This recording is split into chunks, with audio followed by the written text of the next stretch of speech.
Wow. Wow. Wow. Hi. Hi. Welcome back to The Great Ace Attorney. Wow. Wow. I've got some Earl Grey today, so hopefully my throat will be better. I was violently choking on a piece of jerky about an hour ago. So, yeah, I'm in like the opposite situation. Whoa. At least I'm doing the raspy voices. I'm just gonna drink some Coke Zero. Oh yeah, I need to and some water. I need to get my notes up about the voices I did for the last stream. It sounds like it is the same great audio settings as last time. Yep, because I haven't changed them at all. Great. I haven't even touched any of the dials. Somehow, if you're watching this at part 7 and you have no idea what this is, we're playing the Japanese-only Dai Gyakuten Saiban Naruhodō Ryūnosuke no Bōken, which is Great Ace Attorney, as it has been localized. It got a fan translation. The fan translation is done as of, what is it, 2 weeks now? It's two or 3 weeks. It's done by the lovely people at Scarlet Study. Link in the description below. We've got if you want to play it, always like join in the chat too. If you want to play it on your 3DS or Android, link in the description below. And the demo for Great Ace Attorney 2 is up and playable and translated, and you can play that on your respective devices as well, which is really swell. Is this legal? Yes, because they want you to buy an actual real copy of the game before you play it. I'm using games is completely legal as long as you have a legitimate copy of the game. Oh, nope, he said Android. It's not legal. No. There is a Android version of Great Ace Attorney that Capcom released. That you can translate, that you can patch. Oh, shit, and yeah. The touchscreen, it's cropped wrong. Oh no, I'll have to fix that. By the way, define this. This is a Japanese eShop download of the game. That's what I was gonna say. This is. I got really lazy and didn't feel like buying the cartridge, so I just bought it off the fucking eShop.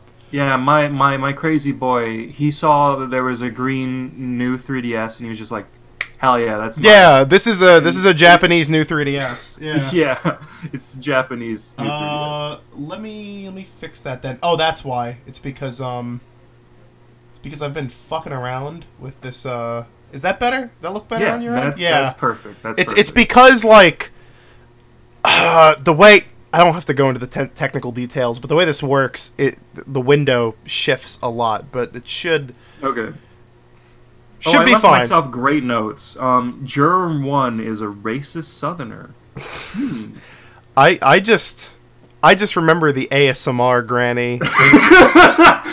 Which I'm gonna stop doing that because man, that was awful. I was listening back to it. And it's so good. Bad. It's great. It's great. So loud. No, please do it. Right. Should at people in the Discord. I'm gonna do that right now.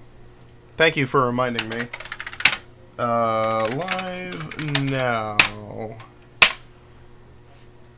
Rate that character Juror 6. Hell yeah, gamer. ASMR with Juror 6. At court with Juror fuck. 6. Or PASMR. We need it. How about that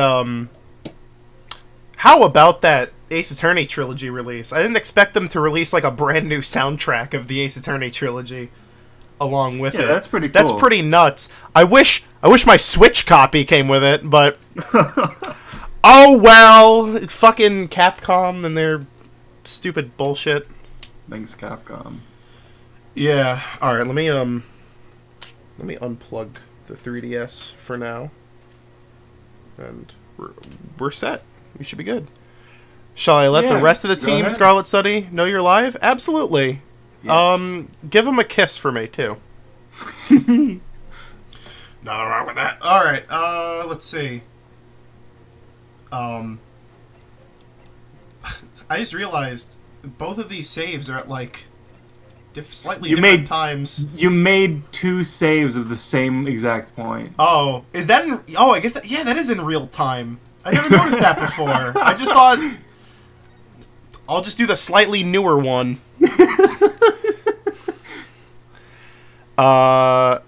So as per usual, it's either up until a save checkpoint or we hit 3 hours. Yeah. And I know one of you in chat were like 9 script pages left, which means I assume within the hour we might hit a save checkpoint.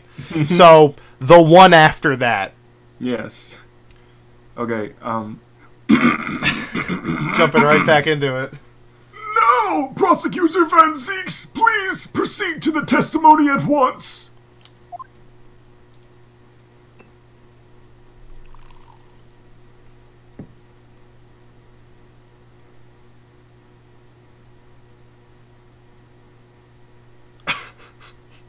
Fuck off.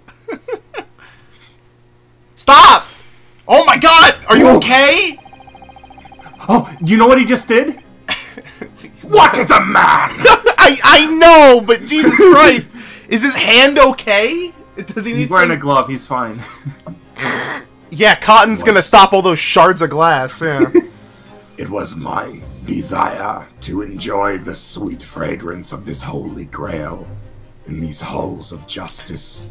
Can you give us a good raspy I have glass in my hand. I have glass in my hands! Yeah, there you go.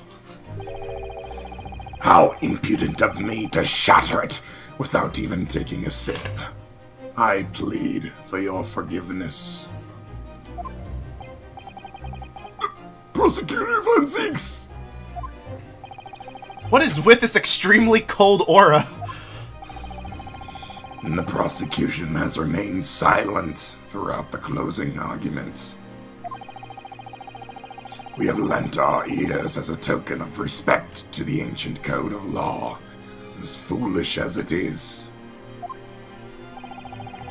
But it would appear that I have vastly overestimated the intelligence of the jurors. That's mean.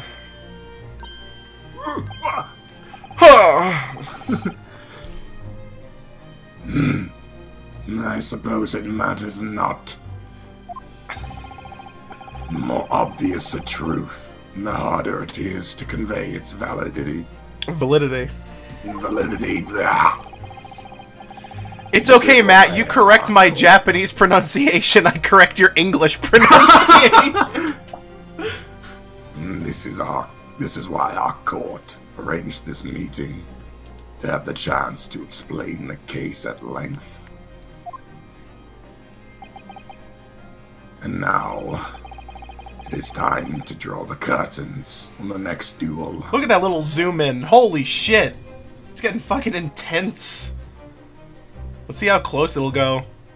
It just goes directly into his fucking eyes. Aww. Whoa! Whoa! I request that the witnesses take the stand once again.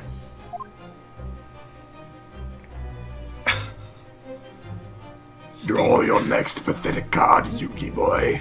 Oh shit. Witnesses. Witness me. I presume you have all heard the closing argument just now. Yes. But of course. Oh, I heard it, sir. Witness, as I recall, you were the coachman. Beepo! Beepo. You're the new Star Wars droid, Beepo. It's Beppo. I just wanted to say it like that. Yeah.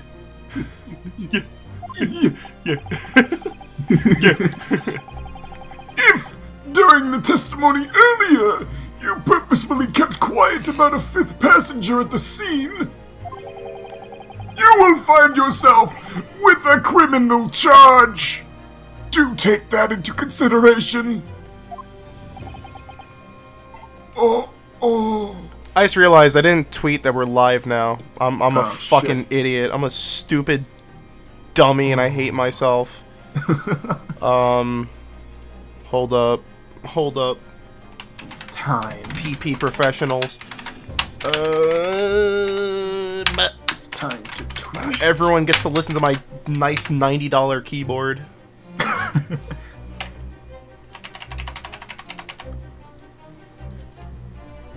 Dummy thick. Dummy thick. Could you imagine? This is a fun little what if scenario I came up with last night. Could you imagine if you're like 45 and you just like you wake up in the middle of the night and you just hear like and you walk into the kitchen and like your son is like reaching into the cookie jar and you're like, why? It's like 3 in the fucking morning. Why are you clapping in the house? I wasn't clapping. Just go to your fucking room.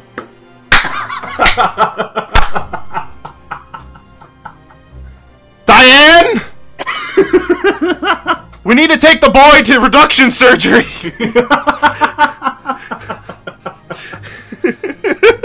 Father, I cannot help it. I am too Dummy thick!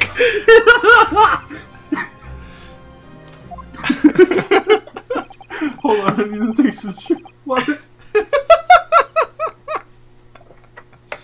The court now orders the witnesses to provide a second testimony. testimony regarding the numerous doubts that arose from the closing argument.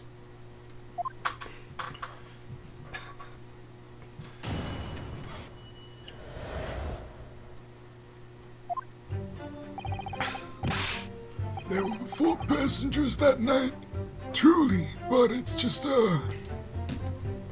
Shut up with your little fucking script files. I don't know what that means. That doesn't tell me anything. God damn. At that time, I was a passenger. I was told the coach fee was 5 pence, you see.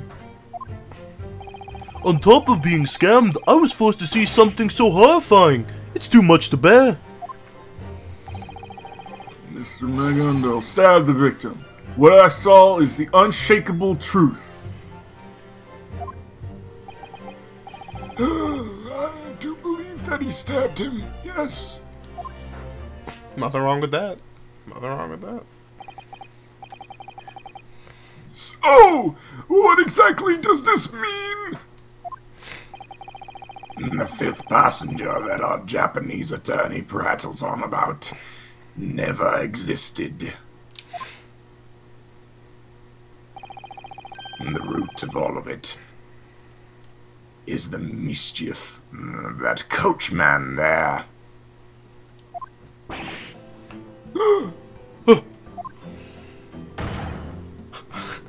Oi! Beppo! Yes, boss. The fee the Coachman's Guild all agreed on was supposed to be 4 pence. And you pocketed the extra penny, didn't you? Well, it was cold.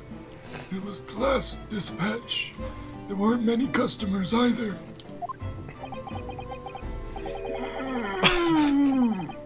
Not very proper coachman conduct, it seems. Oh, I'm sorry. You little shit. I might as well just fucking beat you up. Beppo, you brat! Thanks to you, our credibility has taken a beating.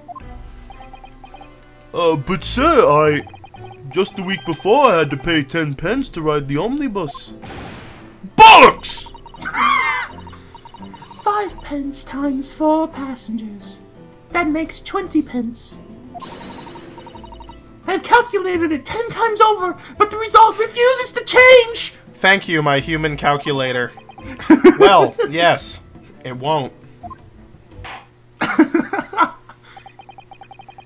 It appears that one of the doubts has been clarified. Oh my god. In any case, attorney, the court hereby orders you begin your cross-examination.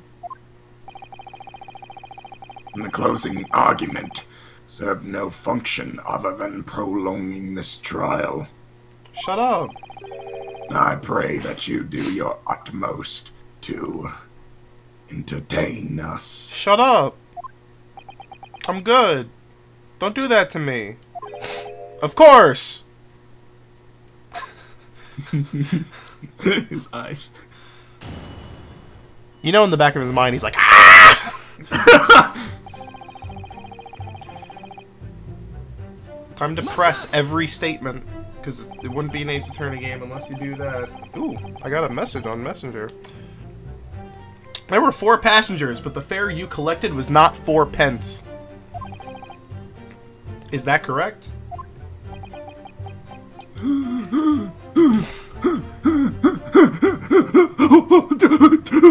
Someone asked, is the judge voice supposed to be a reference to Mario Sunshine? No, no. Actually, our entire stream is a reference to Mario Sunshine, because we're also bad at voice acting. It's not like the last trip on a cold midwinter's night is going to make any money anyway. I don't know, you had like a full omnibus, apparently. It's far too cold. My horse and I were halfway to dropping where we stood. That, sounds pretty rough. Indeed. I should be congratulating myself. Bang up job, Beppo. I would say. He's cold in the fucking courtroom, goddamn. I'm sure those feelings were what made me charge that extra penny?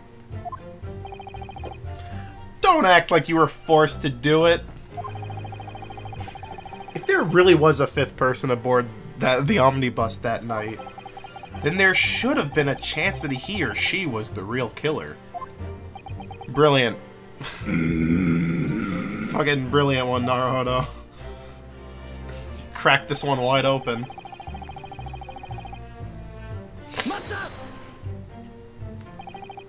Incidentally, you collected 5 pence from everyone on board, correct? I paid 5 pence. Naturally. No, I'm sorry, God. All my raspy voices. Naturally, I paid 5 pence as well. Naturally, I paid. I received 5 pence from everyone. Good grief. It would seem that this contradiction of yours was not a contradiction at all. And with that, your supposed phantom killer has vanished into thin air as well. It never even showed up in the first place, though.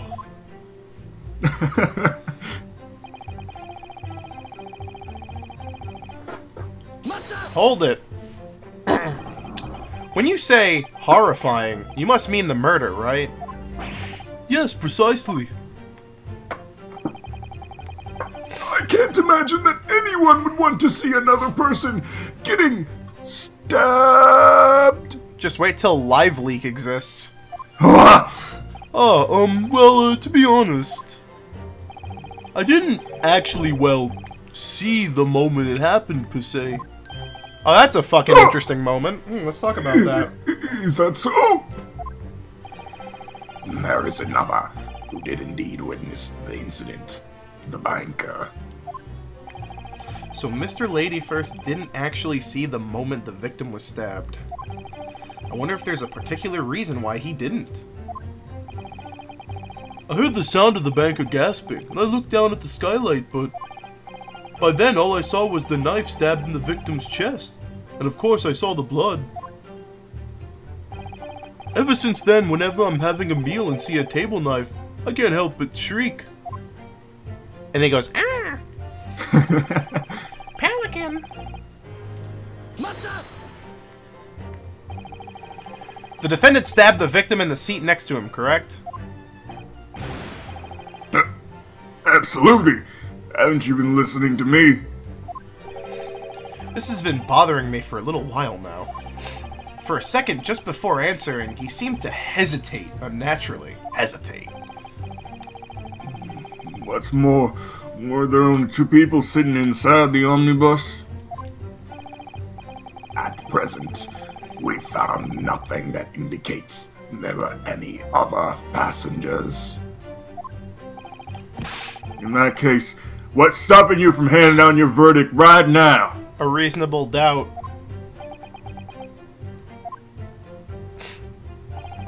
I've got a bad feeling about Mr. Fairplay's testimony. What could it really mean?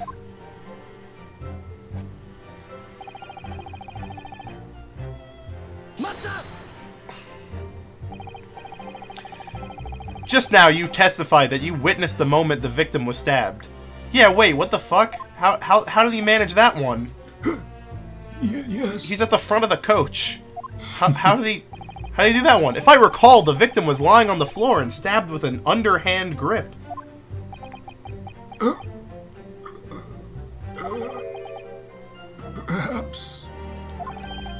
Perhaps I misunderstood. What are you saying now? If I recall correctly, at the time, while driving my omnibus, I heard a scream ring out from the rooftop seats. That was me. Oh, that was probably me.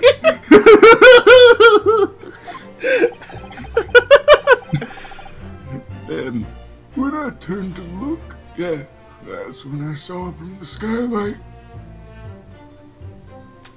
Okay. The victim was on the floor and the knife was sticking out of his chest.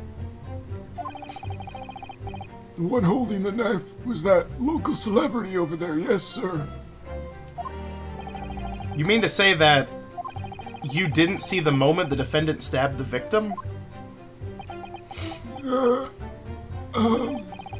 Up until now, I was convinced that I saw it happen, but... Well, now that I really think about it, it would be far too convenient if I'd actually seen the very moment it hey, happened. what do you have to say? He's chomping away at his cane. If I may, Mr. Fairplay. I can see through your wall! Right now, I bet you are all thinking, it would be far too convenient for him to have actually seen it the very moment it happened. Yeah, he just said that. Aren't you? Yeah. Well, be that as it may, Mr. Fairplay's getting pretty worked up. Depending on my answer, I might be able to squeeze some new information out of him. He just happened to catch a glimpse of the crime as it was committed. Is that plausible? I'm gonna, I don't think so. No. What? Yeah, let's go with it can't be. Let's push his buttons. It's a nice story, but I don't buy it. That is, not unless you had been peeking through the skylight for the entire trip. Oh yeah, we're talking about the... Yeah, never mind. I was being a... Peeking? I have you know, I'm a banker from the big city. On my honor as a banker, my memory is crystal clear. You sound like you're about to make BJ Blazkowicz shoot his own dog. My memory of that dreadful scene. If you please, witness. Yes, my lord. Please add what you recall of the scene that you witnessed to your testimony. All right. Okay, you can count on me. I'll never forget the sight of his hands, both covered in blood after the stabbing. Yeah, that's... We got it. Yeah, Gloves. yeah. It's only on one. Let's do it. Oh, we could have just presented, but let's... I know, but yes, Let's covered in blood. Well, maybe covered is a bit of an exaggeration, but... Anyway, his hands were still stained red with blood. And you were able to see that from the omnibus skylight? The skylight was fairly large, moreover. The light inside the coach was bright enough that I could see quite clearly. Yeah. Blah. What was that? That's news to me. Something about that doesn't seem right. At a time like this, maybe it would be a good idea to take another look at the court record. Thanks, tutorial lady! Moments ago, this trial was about to come to a close. But somehow, we've managed to keep hanging on. I need to uncover some new information in this cross-examination, no matter what. However, if you were to just thoughtlessly press these witnesses, you may end up revealing information that could prove to be decisively against our case. I love how every time you finish pressing everyone during like a cross-examination, the game always goes like, yeah, this is how the game works. There's always like some weird statement like, yeah, this is the mechanic.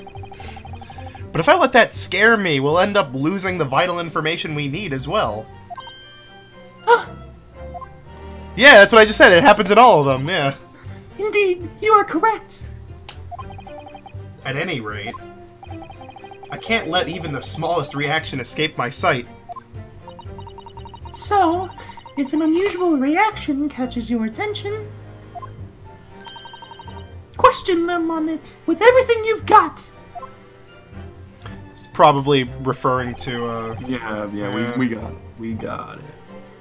Okay, so It's the last statement, right? The last statement Yeah. and the gloves. Check the gloves to make sure. It's been a week, so my memory might. Well, be there's bad. blood on one of the gloves. It's But only on one. not on both. Okay, cool. Let's do it. Alright. I just hope the game isn't like a pandemic asshole about it.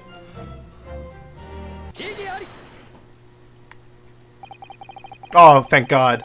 Both hands were covered in blood then? Well, maybe covered is a bit of an exaggeration, but... Anyway, his hands were stained red with blood, both of them, clear as day. I'm sorry, but something seems fishy here. What? Get your hand off your katana, boy! No, stop that. These are the gloves which Mr. McGundle was wearing on that night. His gloves? Megundle. These gloves do have dark stains on them. However, as you can see, only the right glove is stained with blood. Huh! Oh my God, there's a sound of him gnawing on his fucking cane. Therefore, Mr. Fairplay, your testimony is nothing short of foul play. Gah! This can't be! There's no way!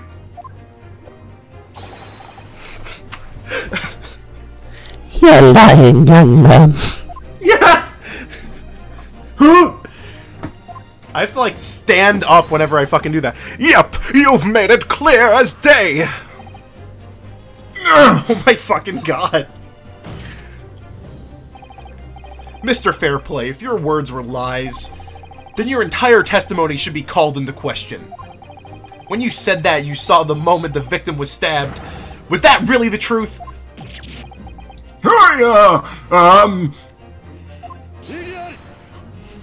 Objection. Oh no. All men make mistakes. You cannot accuse everyone of lying. Yes, I can. It's a court of law. Indeed. It was just one hand, rather than both. Ultimately, the fact that the gloves were stained is unequivocal. However, Mr. Fairplay insisted that he was absolutely sure. It's possible that this witness has been deliberately lying to us. Why must I, a reputable bank clerk of the city, be forced to go through this? Oh no, you agreed to it. Even though I am an upright, innocent gentleman with nothing to hide. While he's fucking eating his cane. Fairplay supposedly has no reason to lie. But is that really the case? Naruhodō! If you could prove that he does have a reason to lie, I believe the direction of this trial will change. Oh, because he's in the book! He's in the fucking book! Yeah, he's in the book. Do I have the evidence to show that... Yeah! My lord! What is it, attorney? The defense is ready to present evidence. Evidence? This witness has a reason to lie in his testimony regarding Mr. McGundle.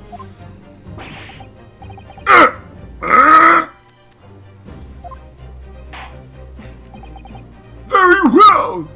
It's almost April 15th, and he hasn't paid his taxes. Now I must order the defense to present their next piece of evidence.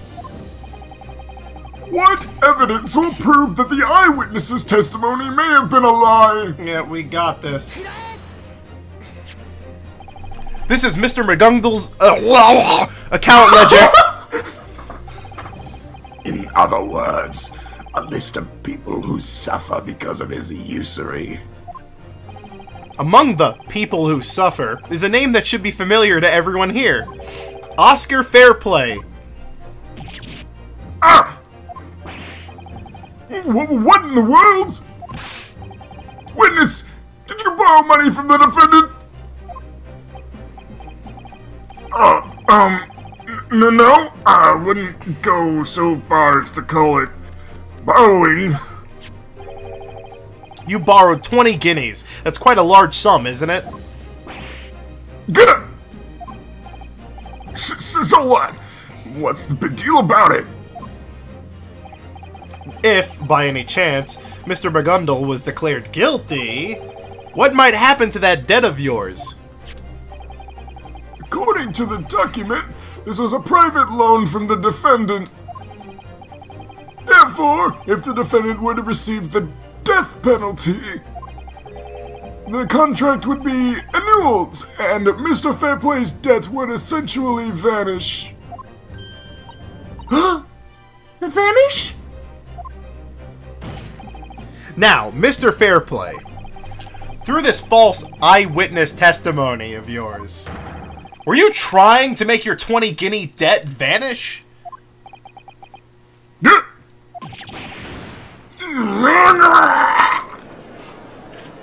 He swallowed his cane. Order! Oscar Fairplay! Yes? He's still fucking chewing on it. I will ask you once. Keep in mind that your answer will have tremendous importance.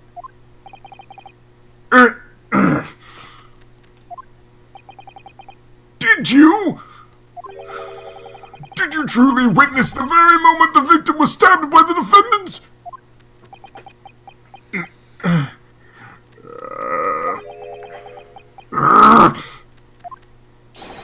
His silence tells us all we need to know. Mr. Fairplay, you haven't told us the truth. Wait, please. Certainly, I may have gone a tiny bit too far. A tiny bit? Really?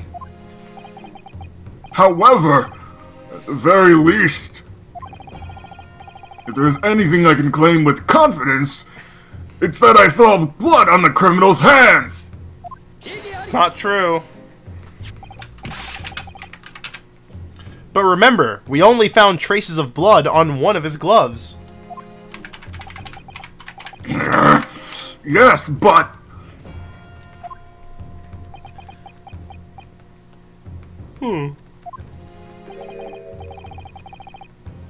Excuse me, might I have a moment? What is it, Mr. Lady First Tip? M'lady! The truth is, I have some recollection of seeing that as well. Seeing what? The culprit's hands, stained with blood. And it really was both hands, I think. It's time to find Mr. Lady for What?!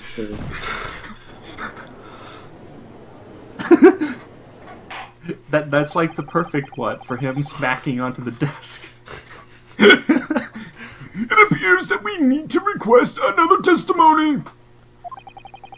Testimony on what these witnesses really saw and what they did not see.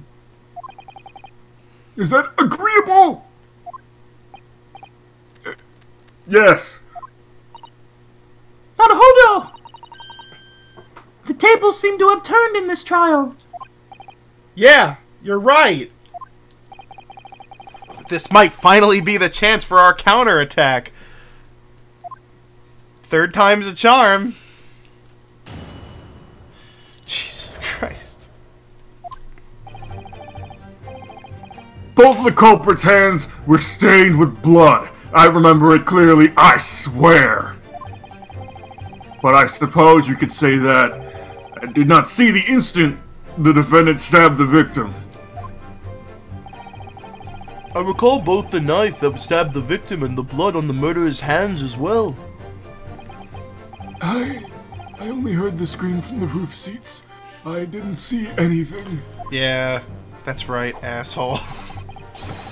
Either way, if there were any other passengers, I think we would have all seen them. Alright, time to press.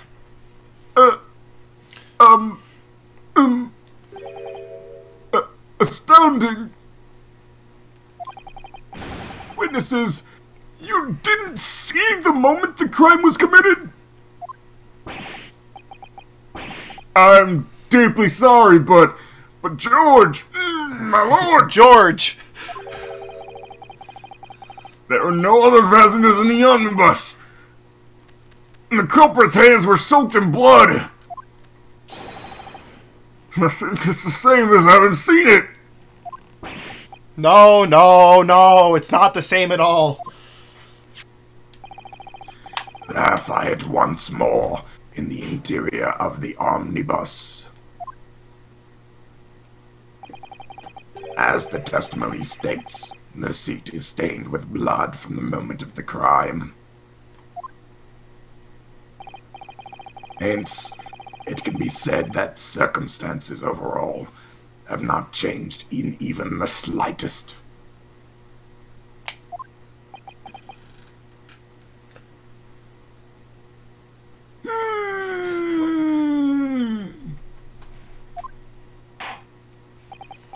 Now then, attorney, I order you to carry out the cross-examination. Yes, my lord. Alright, I need to take a big swig of water after that shit. That's fine. Both of the culprit's hands were stained with blood. However, as it turns out, that wasn't the case after all. The defendant's own gloves prove as much. Yes, I understand that, say what you will. But it doesn't change what I saw. Both hands were stained with blood. Even in the face of evidence, he's sticking to his story. Yet I'm hesitant to cast it aside as a simple case of him mistaking his own sight. Such a petty dispute. Hey, fuck you, pal. Whether or not it was one hand or both is trivial. There's only one truly important fact. Right after the crime was committed, the accused's hands were stained with blood.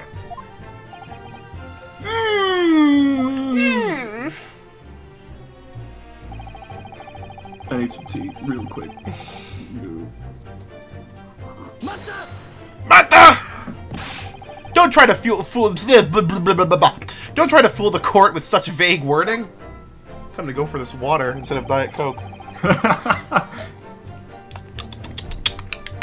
You claim that you witnessed the moment of the crime. You should know just how important those words really are. However, there's no one else I could imagine to be the culprit. So I just offered my opinion to save everyone else's time. That's real sus. Asshole. That's real fucking sus. Real sussido. You owe the defendant 20 guineas, isn't that right? Huh? Were you trying to frame the defendant so that you could avoid repaying your debt? I don't know why I'm really giggly right now. That's not at all the case! I only suffered a slightly devastating loss at the Derby, nothing more. Holy shit. Of course, I fully intend to win it all back at the Derby this weekend and pay up. Well, okay. Looks like somebody has a gambling addiction. You don't say. A slightly devastating loss, I see. I'm a banker. Simply borrowing a bet for the weekend is no trouble at all. Oh, that one's rough. That one's rough, Chief. That one's no good, Chief. This man certainly has been making quite a few questionable statements. Yeah, Let us pretend for now that we were not exposed to this man's dangerous habits. Let's not pretend. You, the next witness, you shall proceed with your testimony. Is it really alright to just ignore that? No. It's just not.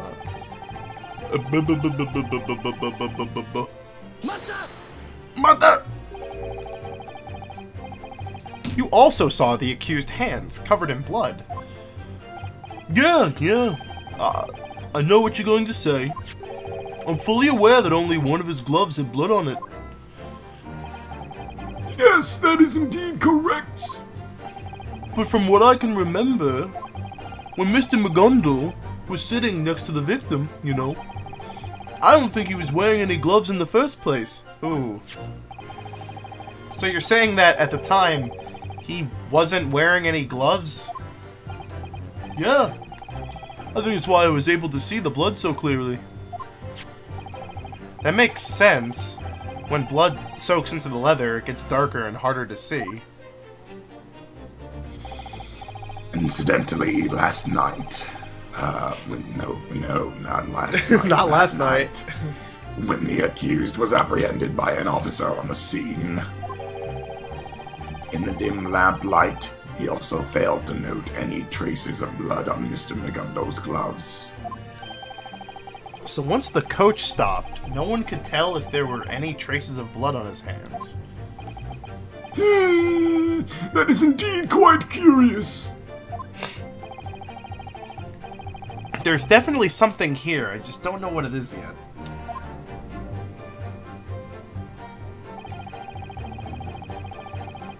Oh. Stop, don't do that. Let me go back.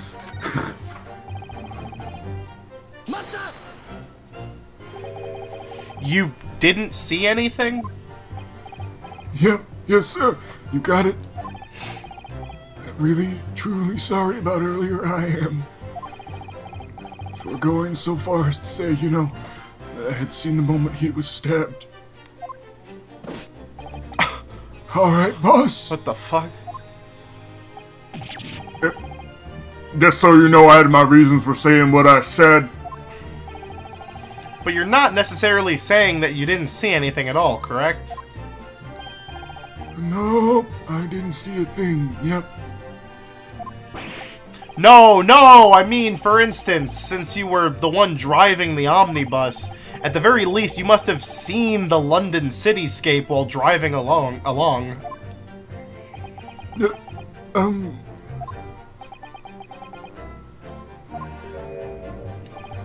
Unless maybe you didn't? That night, it was cold enough to knock a man right out. Is he fucking blind?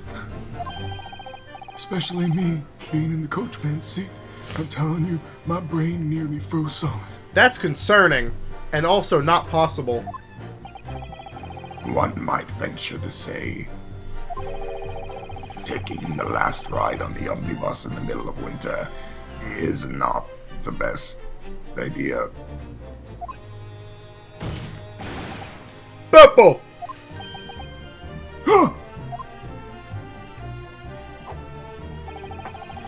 Okay. Alright. Beppo's getting fucking fired after this. You both witnessed the incident from the rooftop seating area, right? Yes, yeah. Indeed. The seats felt like they were nearly frozen solid. Yeah, I saw it too, all while shivering from the cold. If I may ask, why were you gentlemen sitting on the roof in the first place? Yeah, I was about to ask the same thing. Yeah, well, you see, we were entirely unable to enter the omnibus. What? You were unable to enter? Why couldn't you just enter the coach? The coach was locked from the inside. We even knocked and we weren't let in.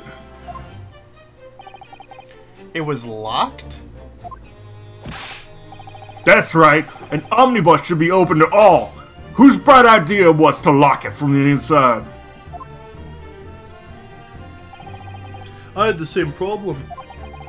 When I went to knock, it looked like they were shooing me away from inside shooting. So because of that, we sat on the roof and watched them through the skylight. In fact, you could even say we were glaring at them. And that's why we can both say the following with utmost confidence. Had there been another person inside, we absolutely would have seen them. This fact is as clear as day. What's going on with this testimony? So they could see everyone inside the coach through the skylight, huh? That may be wrong. I'm thinking that may be wrong. They couldn't see the people sitting underneath them. Yeah. Fucking crazy people. Mr. Fairplay, please confirm this for us once more. While aboard this omnibus, the both of you witnessed the incident through the skylight while seated on the roof, correct? Indeed, that is correct. In that case, it seems there was a place inside the coach where you couldn't have seen the passengers. What? But that can't be! Now, at this time, I might not be able to make this claim with absolute certainty. But when the incident occurred, there's a distinct possibility that there was another person riding inside the omnibus. Objection! You can't leave your pointless speculation for the Eastern Court's attorney. No matter what, the burden of proof still falls on you. For as you can see, the crime scene sits right over there. Very well. Defense, the court demands an answer.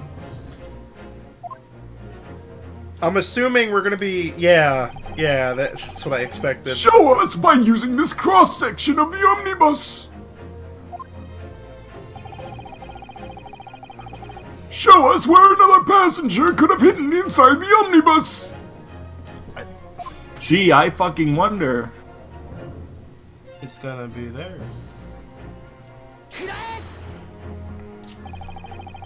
These roof seats are set up facing the same direction the omnibus moves in. As for the inside, the seats are made to face each other. So, at that time, the rooftop passengers' field of vision through the skylight was like this. Oh! That's right. As you can see, they couldn't have seen the seats that were opposite the victim and culprit. Therefore, if there was another passenger in these seats, then it would have been possible for the witnesses to overlook them.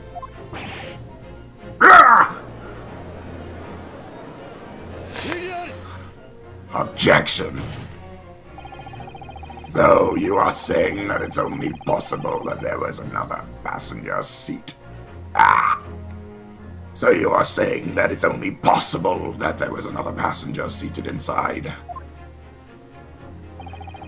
It would seem that misdirection is but one of your country's vile practices. Man, I'm gonna hate this.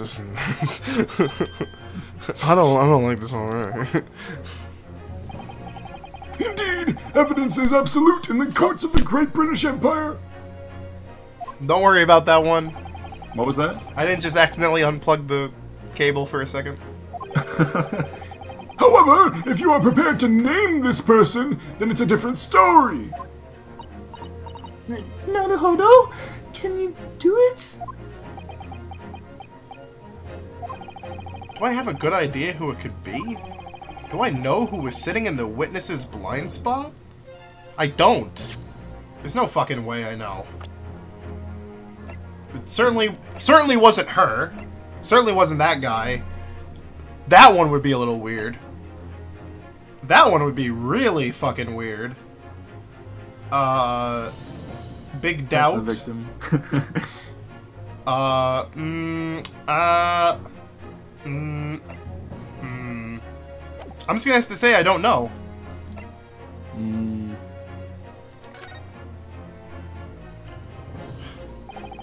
It's no good. I just don't have a clue. So long as you stand here as a Japanese man, there are times when you simply must press on, whether you think you can or not. Right? Well, I mean, I guess I can't really say no.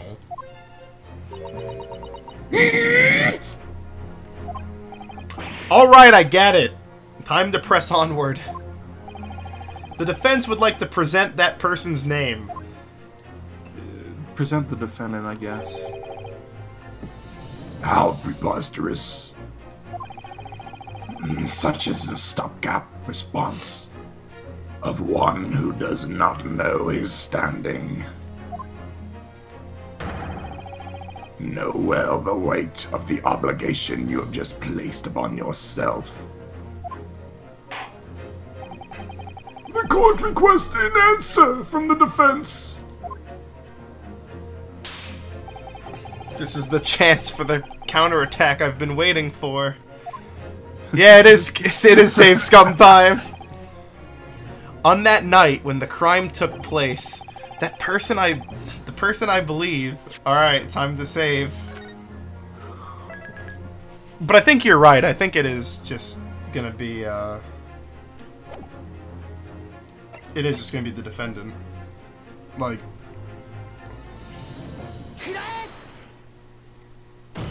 Yeah. The passenger that the two sitting on the roof overlooked must have been Cosney Megandal. Cosney? Megandal? But he's the defendant himself!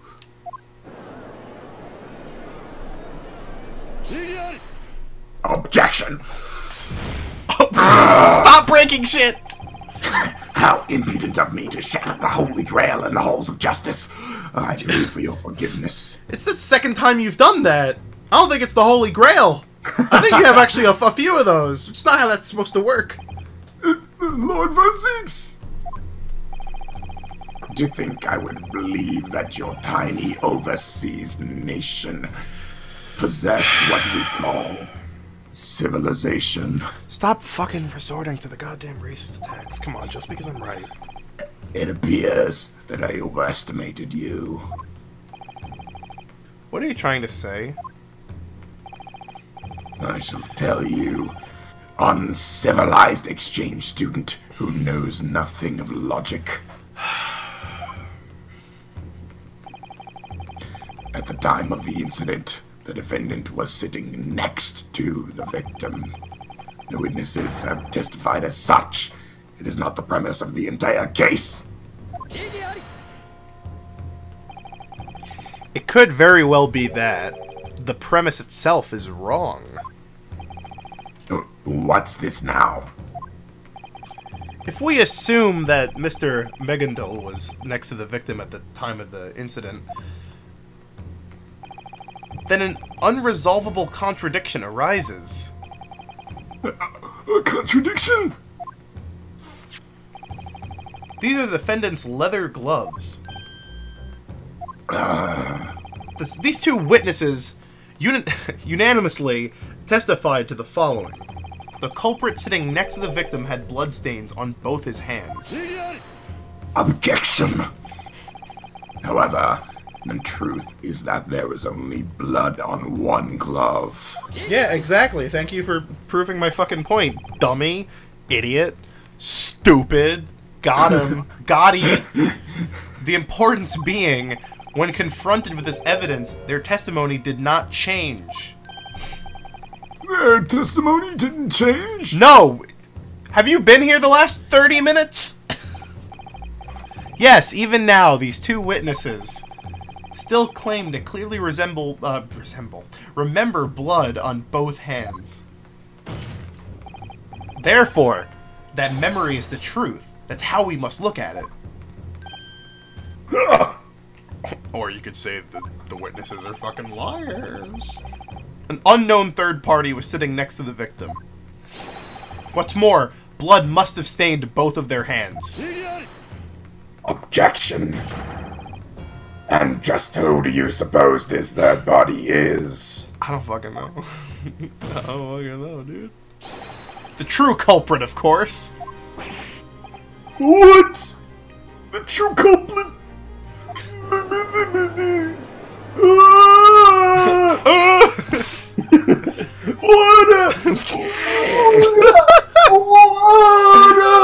It's like a fucking lighthouse. It's like a fucking lighthouse going off. This is absolutely... Objection! The defense's claim is entirely baseless. Judge shouting at 3 a.m. The witnesses testified that they distinctly saw the defendant. However, Mr. Fairplay also said this is his testimony. This in his testimony. Fuck me. Because both of them were wearing hats, I was unable to make out their faces. Right. Right. It wasn't possible to see their faces from the skylight. Yeah, they were both indeed wearing hats. As a hatter, I pay much attention to people's hats. In that case, what kind of hats were the two people wearing?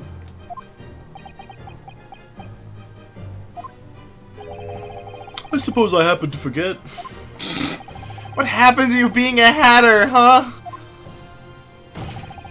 In any case, it is impossible that a third body was inside the coach. Not true. And how can you assert that so confidently?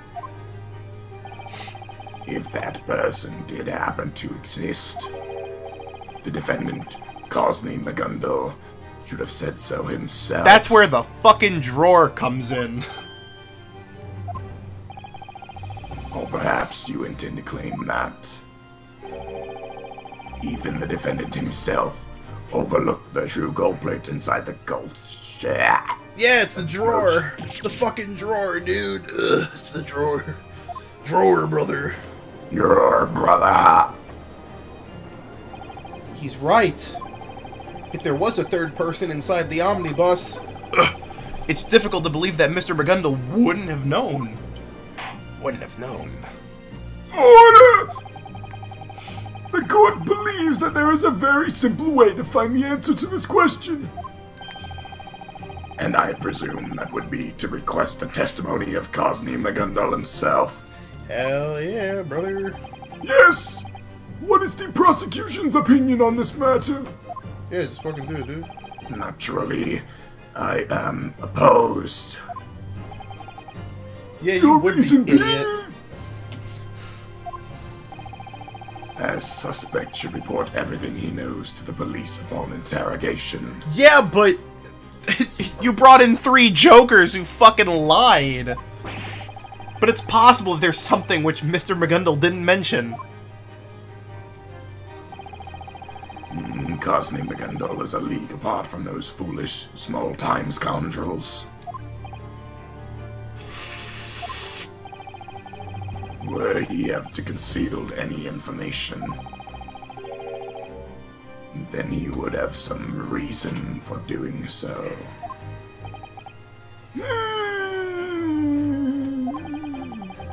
What is the defense's opinion? Well, my lord, should I ask for Mr. McGundle's testimony? Yeah! Don't bother. Don't bother. Don't bother? No, I'm joking. Okay. Couldn't fucking hurt. In order to know the truth behind this murder, we need to hear what he has to say. The defense asserts that we must hear the defendant's testimony. I believe we should hear what these 6 jurors have to say as well. Well, I was just in the middle of thinking about it. I would like to hear what Mr. McGundle has to say. Isn't it obvious we have to? Hurry up and drag that guy out here! Thinking about it logically, we must hear his testimony. Why you do something? Go all the way. That's the law of the guild. I'd love to hear from the man who funded such a beautiful park. That's right. We all want to hear from him. In that case, the court will request testimony from the defendant. Bailiff, bring him to the stand immediately. Yes, sir.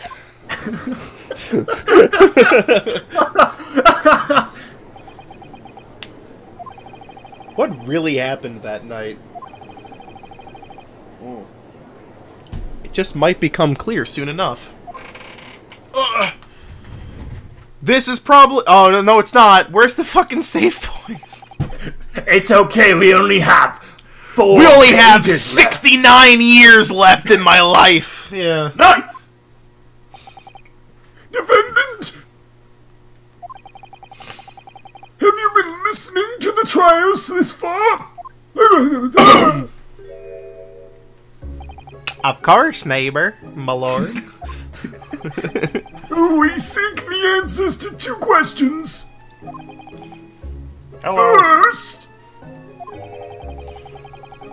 does this so-called third party in the omnibus really exist?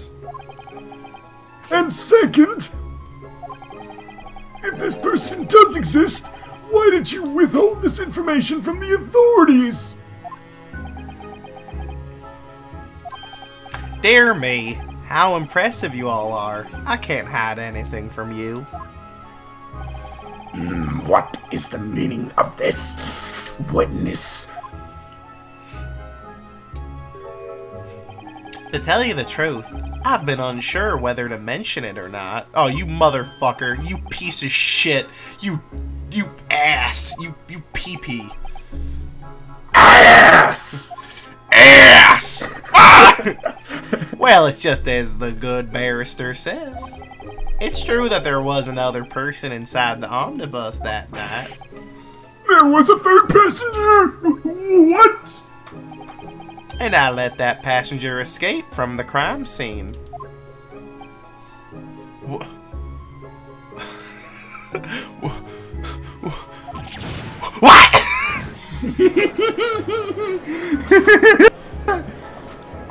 You fucking piece of shit. You fucking ass.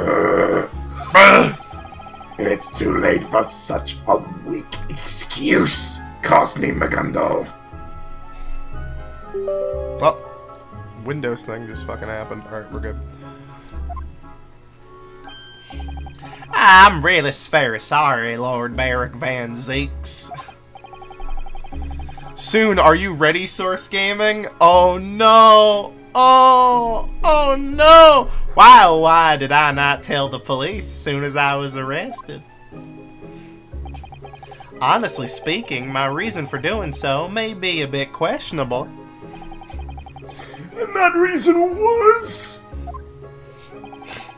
I didn't want to get an innocent youth involved in this incident.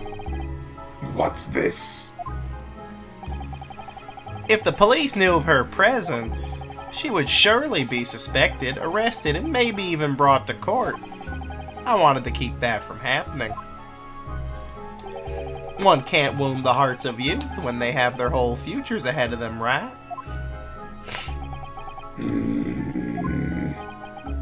Then...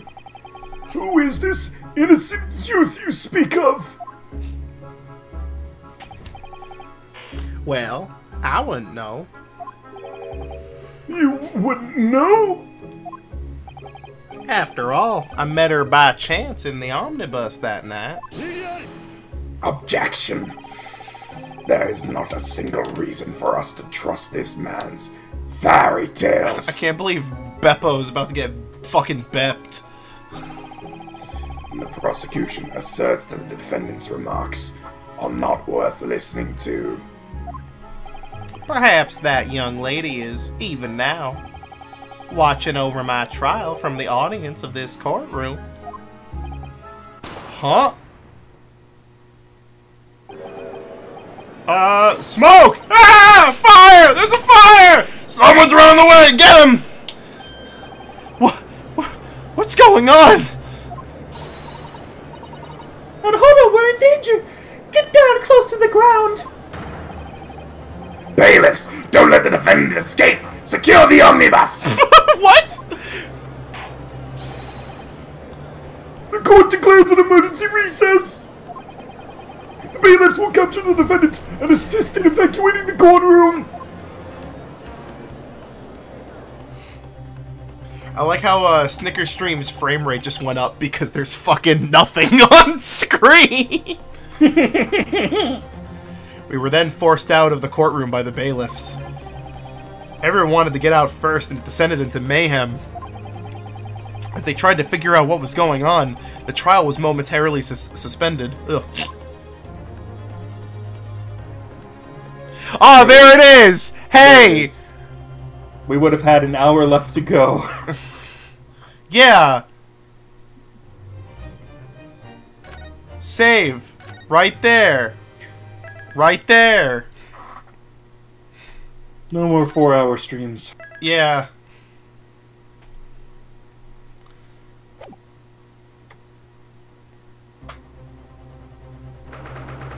Oh, is this why this chapter is called The Runaway Room? Is the omnibus just gonna fucking disappear? What on earth just happened? That's the last save prompt in this episode. Thanks for telling us now. Naruhodō! I think I have a grasp of the situation. Susanoo. It appears that a very potent smoke grenade was detonated. Smoke grenade? Oh, like the smoke bombs the ninjas use? They are verifying the safety of the court now. Preparations to resume the trial are underway. Just who would do something like that? Someone attempting to escape from the Crown Court was captured by the bailiff. Attempting to escape? Well, that's one way to put it. Indeed, it was a young girl, about 15 years of age. A young girl? Could that be? The third passenger who Mr. Megandul was talking about? I believe so too. I knew it. That third party really did exist. Oh, and whatever happened to Mr. Megandul? There's so much I have to ask him, but he hasn't returned to this lobby. It seems he was summoned to the prosecutor's office to be pressed for information. That young girl is accompanying him as well. Ooh. Just who is she? And why did she come to this trial in the first place? She knew it would be risky, and I doubt there was anything to gain from doing so. I have one issue I am curious of. What would that be? It's the 20 pence. Huh? Why? According to what that coachman, Beppo, has testified.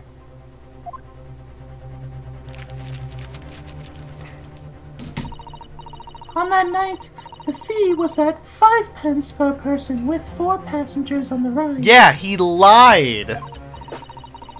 So the total is 20 pence. The sum matches up perfectly. However, here we have a 5th customer appearing. What? Yeah, you. Once again, the sum of 20 makes no sense. That really is strange. No, I think... Attorney, head to the Crown Court at once! The preparation for the trial to resume is complete. It will resume in 5 minutes. Got it. I'll head over immediately. I'll do it. I'll do... In any case, I believe that this girl will take the witness stand. I assume that the contents of her testimony will determine the outcome of this trial. I think shall we go in, Susato? I think I know, Yes, let's! I think I know the voice to do. I think I know who it is, and we already agreed that it would be you, so... Source Gaming, you better get your shitting pants on. Ooh, boy. Time to get my brown pants. Please donate. Oh, no, it's not her. Please donate to our super Or chat is it? if you, get our shitting pants on. No, it's a different one. Oh shit, it's not her. You want to flip a coin then? No, I know what I'm doing. You got it? You got it? Okay. Yeah. That young girl next to Mr. Megandal. It looks like she's the one who caused that ruckus earlier. Now then, the court is back in session for the trial of Cosney McGundle. Thanks for the 99 cents. Thanks.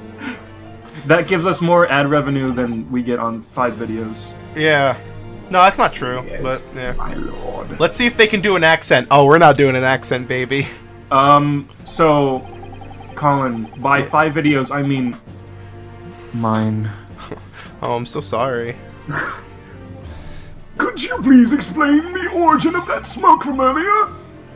We believe that the military-grade smoke grenade was detonated here. Military grade? Why is that being used here? The one who attempted to slip out of the courthouse through the smoke has been caught. The culprit stands right there.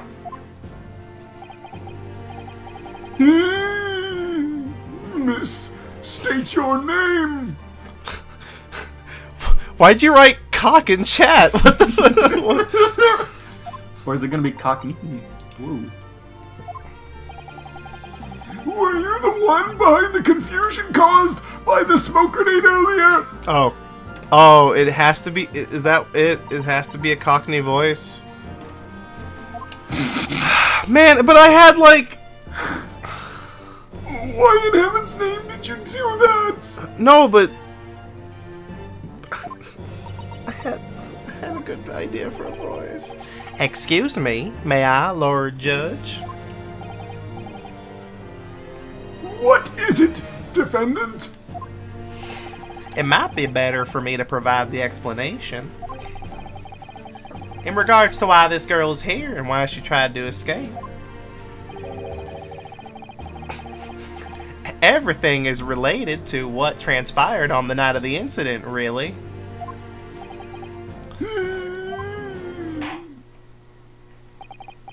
Very well then. The court orders the defendant to testify. Speak in regards to this incident and its relation to this young girl. I wonder what exactly happened during the incident that night. If only I could have heard about it all. If only I could have heard about all of it before the trial started. I fucking hate this courtroom. I hate all of you. You're all giving me agita. That night, I had seated myself on the back seat inside the coach. There, I nodded off to sleep. Sometime later, I was woken up by an abrupt, loud sound accompanied by a small scream. In front of my eyes laid a man. I helped him up and sat him on the seats. Though trembling with shock, I investigated the area where the scream had come from. Oh, it was in the little fucking... Yeah! To my surprise, there was a young girl hidden there, curled up tight and quiet as a mouse.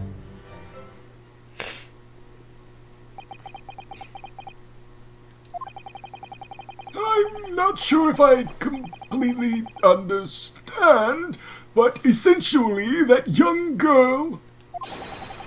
She was riding the omnibus when the crime occurred? You are correct, as the good barrister asserted earlier. There was indeed a fifth passenger on that omnibus.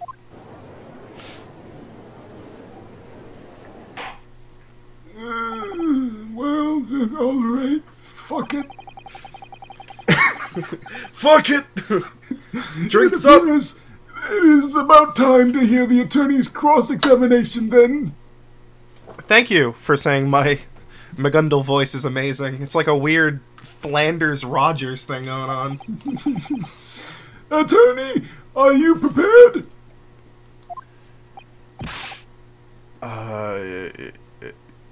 Yes, my lord.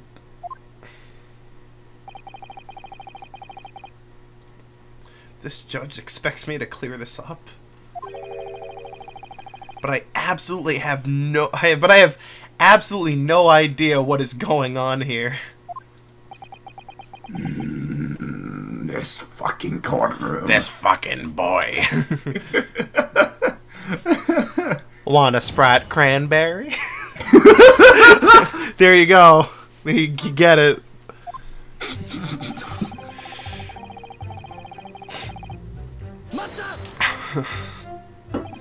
When you got on the omnibus, was anyone else on board?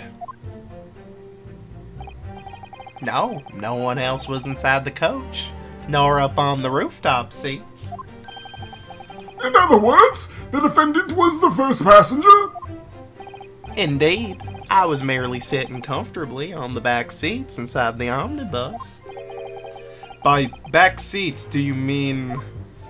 Why, as you yourself so expertly pointed out just now, my good barrister, I mean the seat directly across from where the gentleman who'd been stabbed was sitting. It was the most comfortable spot for me, you see. After all, you can't be seen through the skylight from there.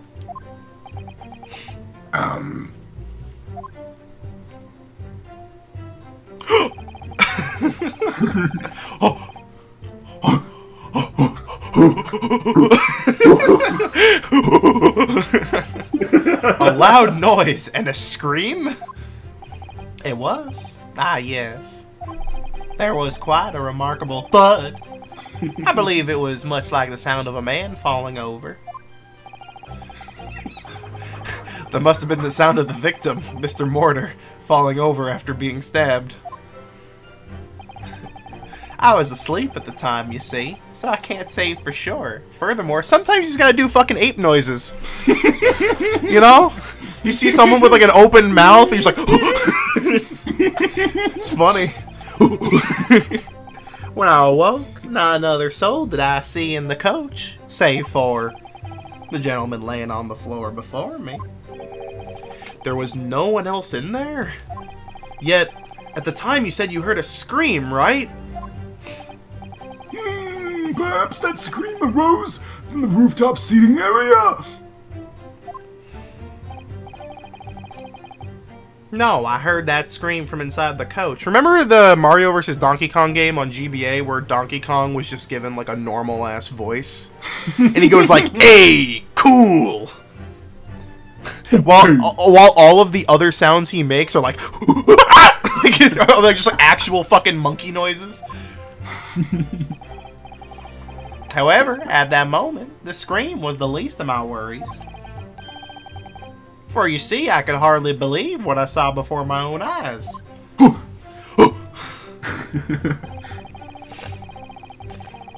Oh, the opening cutscenes, not even the opening cutscenes, the entirety of the cutscenes to Mario vs. Donkey Kong are fucking amazing. They're like a weird acid trip of a video, just like, "Get the back here, you big monkey!" Like, oh, that shit makes me laugh every time. "Oh, you mamma mia, Tuliano!" It's like, what the fuck? You set the victim up on the seat? Yes, sir. On the seat right across from me. I had realized he was dead, you see. I felt that it would be disrespectful to simply leave the poor soul on the floor like that. After all, I am a sympathetic man, you know, Jojo. Quite a curious story, defendant. Well now, whatever might you mean, Prosecutor Van Zeeks? If a dead man dropped before his very eyes, a sane person would call the coachman at once. Were they your average, principled Londoner, that is?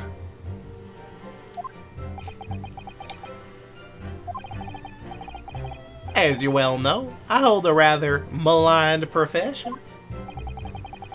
You're referring to your business as a salary lender, correct? That's right. That's me.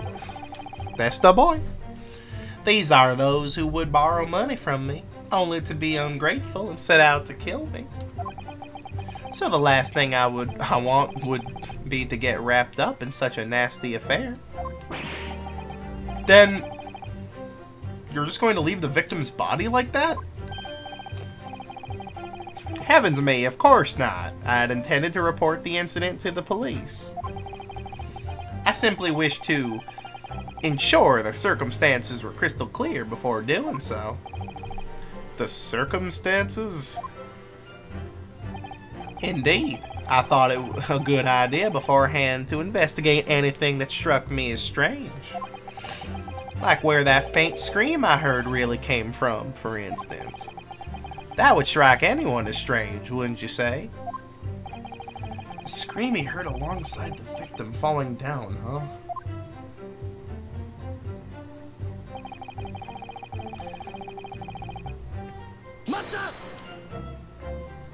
Excuse me, but what do you mean by that? Correct me if I'm wrong, but weren't you and the victim the only ones in the coach?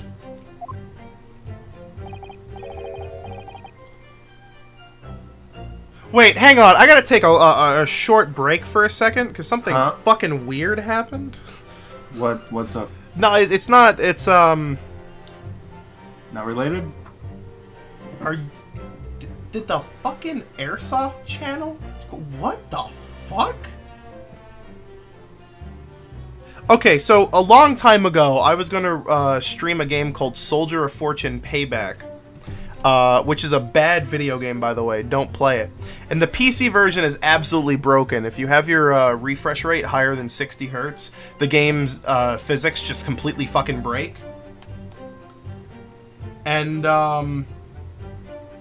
a fucking Airsoft channel that, or at least a channel that used to do Airsoft content, but now does gaming content, just fucking commented on this video, despite the fact this video is, from October.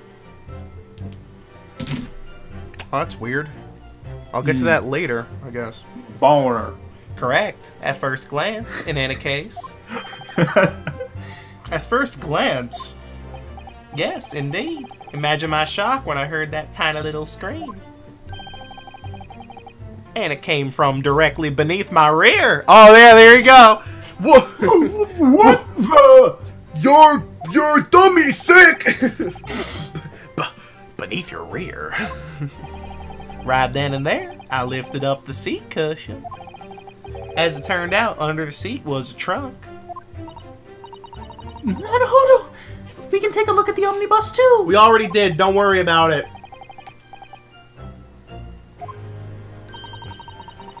Maybe now would be a good time to give it another good look. Hey Source Gaming, what do you think about the Chrono, Banjo, Reimu, and Agumon leak people are talking about? It's probably fake, like most Smash leaks are. Pixar didn't happen? Yeah. I mean, Push Dustin said it a while back where he said that, like, there's no way that there's, like, anyone who knows the full, like, roster of, here's $2 for your Airsoft channel. It's not my Airsoft channel, it's another guy's Airsoft channel that turned into a gaming channel and then just, like, commented on my video for no reason, but thank you, I guess, for $2. For exactly $1.99. Oh my god, one of the characters is a fucking Toho. Yeah, it is fake. Shut up. Shut the fuck. It's fake. I'm not gonna put fucking... I mean, knock on wood, because, you know, Professor Foresight over here. No fucking way. They're putting a Toho in Smash. Okay, let's just move on. It was a text leak, a big one. Yeah, anyone can write that shit down. Anyway, after that, I went ahead and peeked inside the trunk.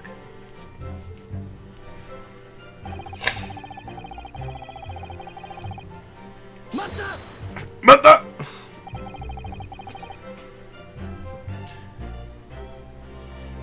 She was hiding in the trunk?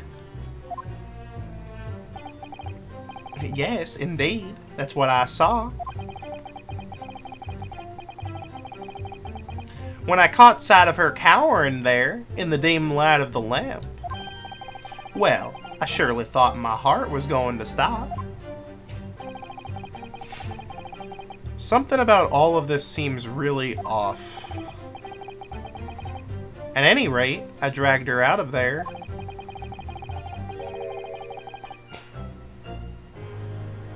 Then, I set her on the seat opposite me, intent on hearing what she had to say. The seat opposite you? Yes, right next to the dead chap who was already occupying a spot. You seen this young lady right next to the victim's corpse? As I believe I mentioned earlier, due to the nature of my work, much to my dismay, I have had crosshairs trained on me. Therefore, it was of the utmost importance for me to learn who exactly this girl was.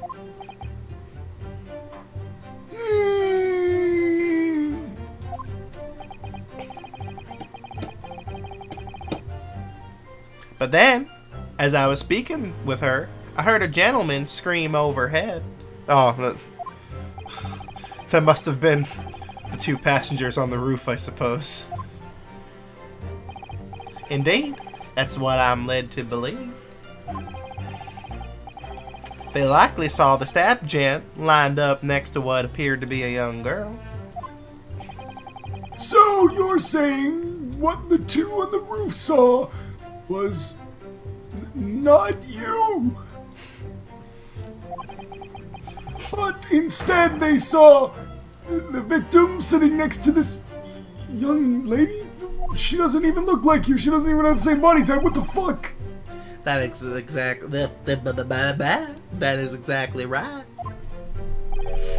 Because, you see, I was seated in the back, which cannot be seen from the skylight.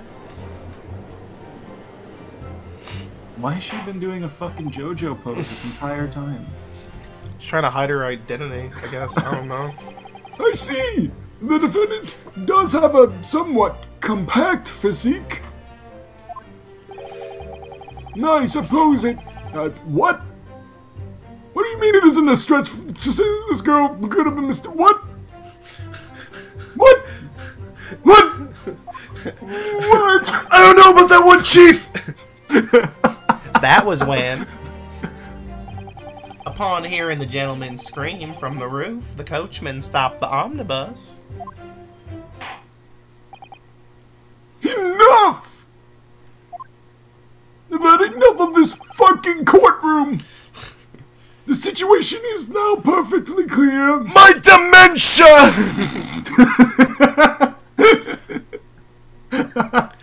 Oh, that son of a bitch! My friend did buy Battlefront 2 on PC, you motherfucker! However, we now have a fundamental question. What the fuck is going on here? I don't understand a thing. My fucking dementia. Who is this girl? This is the first time I've seen her. Ah!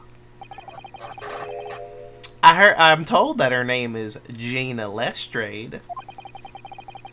She hides in places where people gather, then pounces out and steals their wallet. Oh, she's a little fucking pickpocket. She's what you call a little pickpocket. A little pickpocket. What? This little girl is a fucking pickpocket. Ah!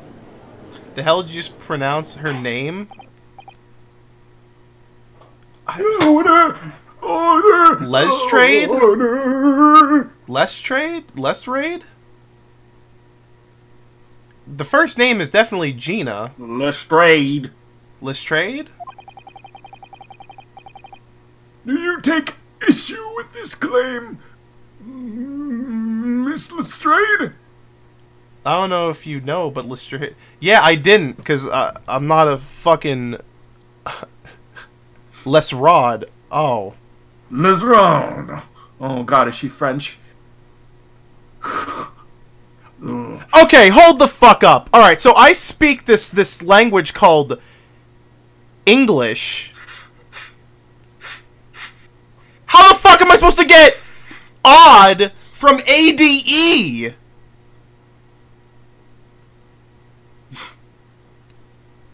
What? No, you speak American. I'm American. I speak American. Yo, Source, Etika is acting strange on Twitter. People thinks he knows something about Nintendo. When is Etika not acting strange on Twitter? He's probably just having like... He's probably just having like another ego death or something. Miss Lestrade!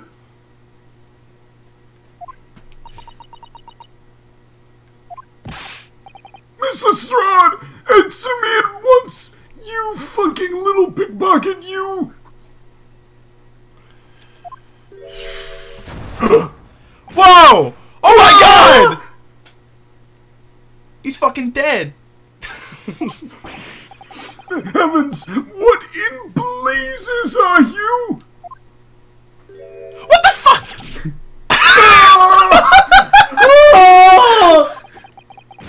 The girl just disappeared! Oh god, I can't do that voice while I'm not hunched over. What are you looking at? If you're looking for me, I'm right here! What did you get over there? Hey Ralph, why are you in a game called Duty? Hero's Duty! Oh fuck! Is there any point in moving like that? And I know all about what you adults are thinking! This dirty maltooler messed up and got caught on the job! Holy shit. She went mental and stabbed the other bloke! Ain't that right? That's not true. That's not true! No! A courthouse is a place where we seek the truth. We want to make sure. Oh, Jesus fucking Christ!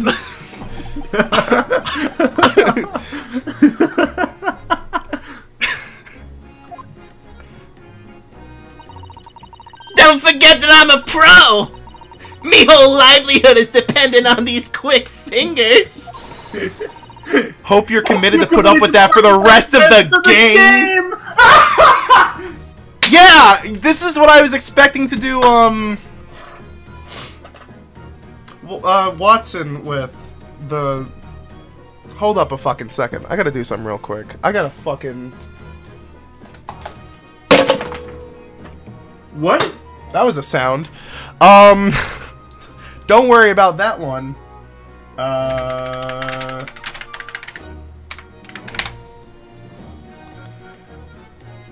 Yeah, wait, what? Yeah, no, okay, never mind. Never mind. Never mind. Don't worry about it.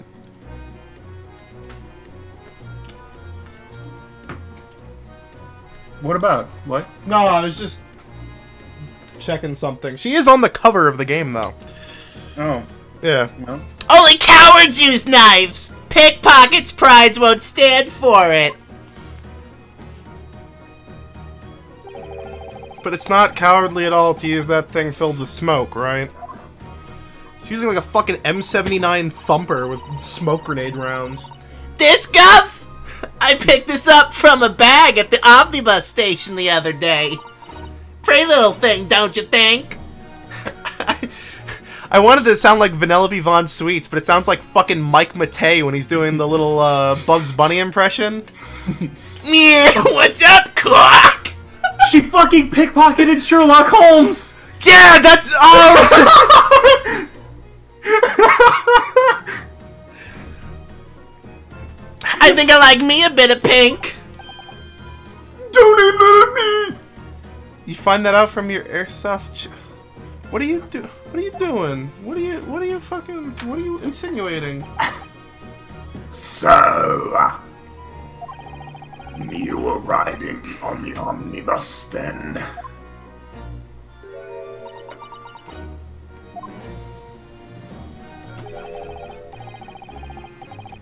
Fuck me. It's alright. You'll tell them the truth, won't you?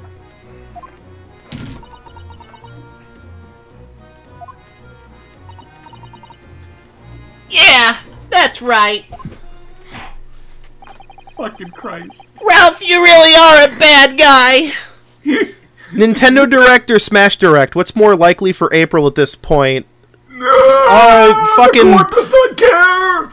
Mortal Kombat 11 for Nintendo Switch, releasing April 23rd. That's what I predict. The court shall acknowledge this girl, Gina Lestrade, as a new witness.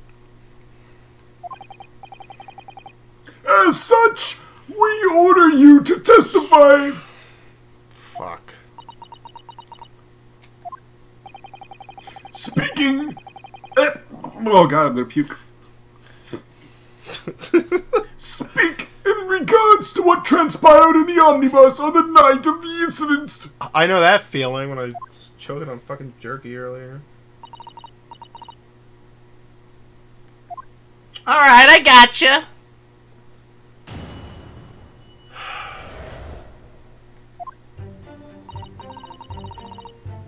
Fuck me.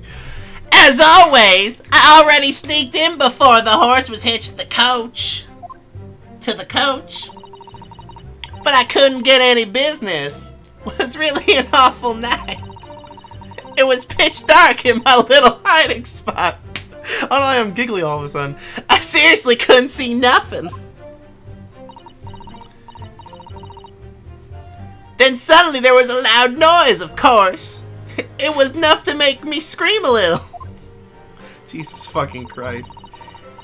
After that, this old geezer here found me, but he won't let me get away.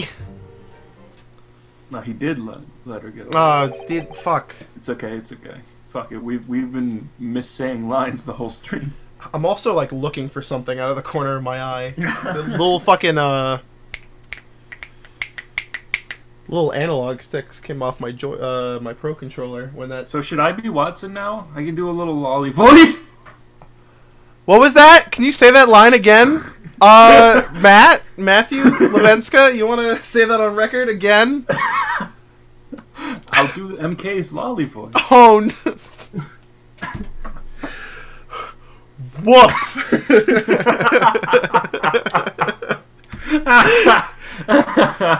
At least I wasn't the one who said it.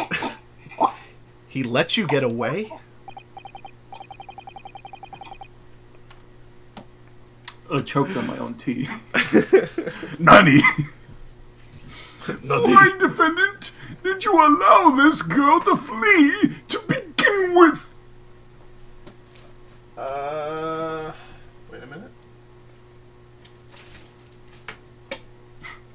Fuck, I'm gonna have to look for these later, aren't I? Oh wait, there's one.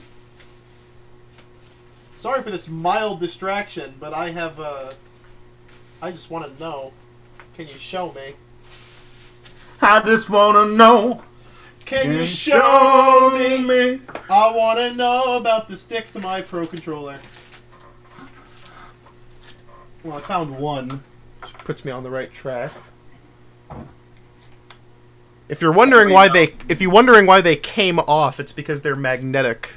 Every now and again, Matthew Levenska, AShadowLink, reveals his true power level. Yeah. Put on the shirt. Put on the shirts, I should say. I'll wear both of them. The reason is quite simplistic. Simple. I don't know why I said simplistic. I was just filling in words there. I knew she could not possibly be the culprit, you see. What do you mean? Oh yeah, true. She was in the drawer. As I said earlier.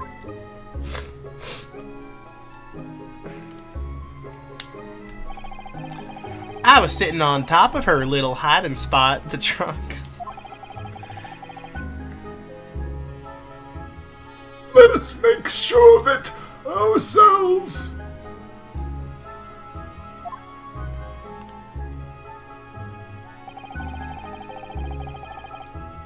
This is the very seat I was sitting in on the night of the incident. Listen. We're just not gonna talk about Smash on this stream. I'm sorry. We're just not. This is an Ace Attorney stream. We're doing Ace. This is an Ace Attorney stream, and also we're the two Source Gaming guys who, like, I mean, we like Smash, but we're not like the Smash guys. So, you're just gonna get free shrugs out of us. No, don't be sorry. I'm just letting you know Nah, that there's no need to apologize. Yeah, we like to stay focused. Yeah, we're just playing this video game we've been wanting to play for years. Smashing guys, you say? Yeah. That's what happens at the bed at MacFest. Alright. Hey, it's your line. The hiding spot would be the space beneath the seat, yes?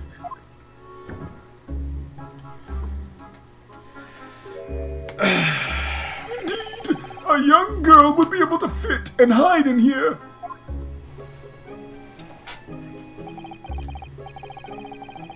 But on that night, she wasn't able to exit from the trunk. After all, I was sitting on it the whole time. Ooh! Ooh! So you see, I let her escape. Feared that revealing the girl would draw suspicion towards her, and she'd be arrested. I did not wish to involve this girl with a future ahead of her with incidents as cruel as this. I wouldn't even want to go anywhere near Gina, considering she has a fucking smoke grenade launcher. Just a me thing. But as a result, all the suspicion was set on you instead. Also, I apologize for that ADE thing I said earlier, because I just remembered the word promenade exists. There you go.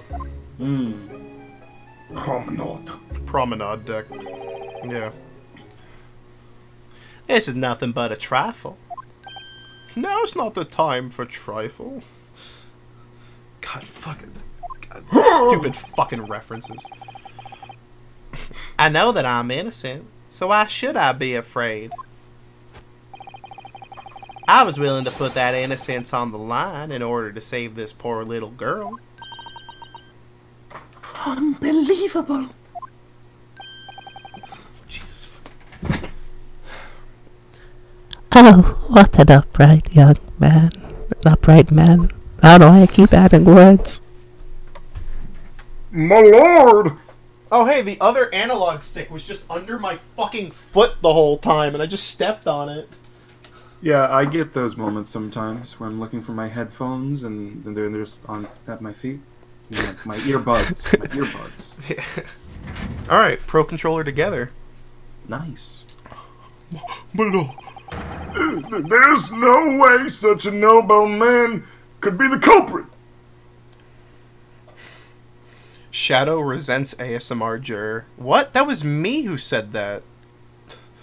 I said, oh, Jesus fucking Christ. And then I did the... I'm the one who talked him into doing it again. Yeah. Gamers, we don't sound alike at all. And to think we ever doubted you.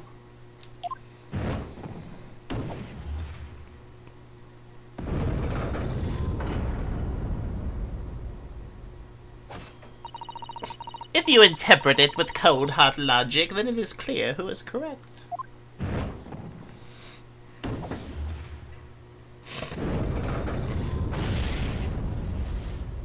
Oh shit, is court over? Amazing! No, because Baron von Fuckface is gonna give a closing argument? Yeah, he's gonna abuse the same shit we did. All 6 jurors have voted not guilty. Unless the fucking prosecution's not allowed to have a closing argument, which would be really fucking goofy. Naruhodō, this means... This means what? Oh shit, sorry. Oh shit, I'm sorry. Oh shit, I'm sorry. Sorry this for means what? that we've won! Sorry for what? Our daddies taught us not to be ashamed of our omnibuses. Especially since you can only see through the skylight at such a certain angle. We won? It doesn't feel real, even when you say it outright. Yeah, there we go. Whoa! Whoa! Check out my foot. Is very nice. How ignorant of me to thrash my steel heel Get a suck of these toes. like a brute. I plead for your forgiveness.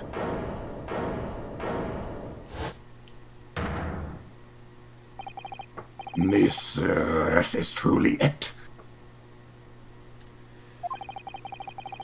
This is the single greatest weakness of the courtrooms of the Great British Empire.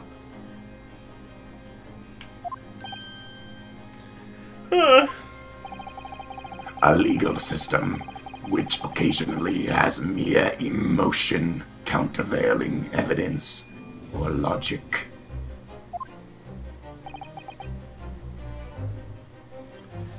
Emotion. Even this very testimony reveals the defendant's true colors. What do you mean by true colors? Scotland Yard has never, nor will it ever, overlook any minor detail in its investigations. When Scotland Yard investigated the omnibus, naturally, they inspected the inside of that trunk.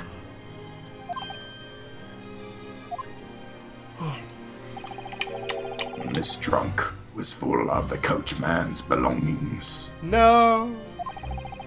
The report written by the investigated officer clearly says as much.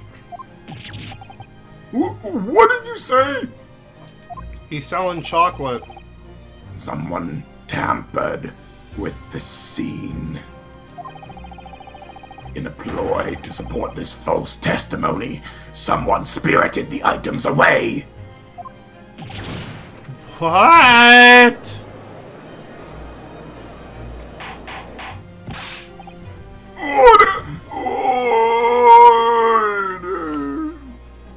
I'm tired of this shit. I cannot believe such a thing to be possible. Of course, I must admit the Yard's culpability in mistakenly allowing that window of opportunity. However, when I had the omnibus transported into the Old Bailey this morning, the trunk was definitely not empty. That's right, it had stuff in it. Yeah. So then, Japanese boy. Huh? Oh, me? The omnibus itself was presented to the court as evidence. As an attorney, you should have long since inspected it, both inside and out. We did. What was inside of that trunk? I believe you know, of course.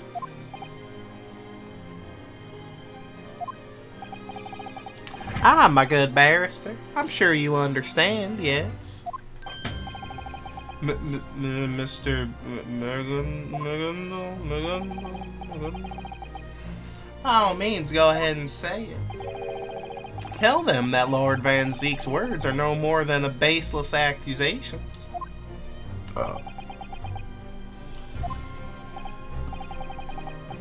Well, what are your thoughts, attorney? How should I answer this? What should I say about the contents of the trunk? I mean, we did look there. Save scum time. It's time to save the game.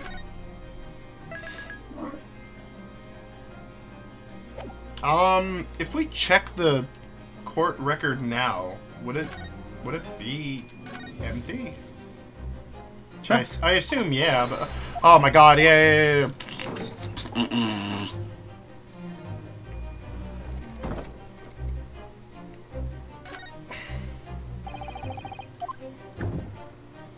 It's empty now, but it wasn't before.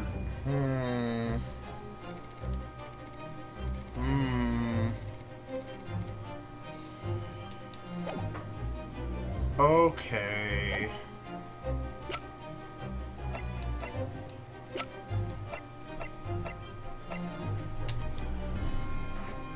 Well, shit.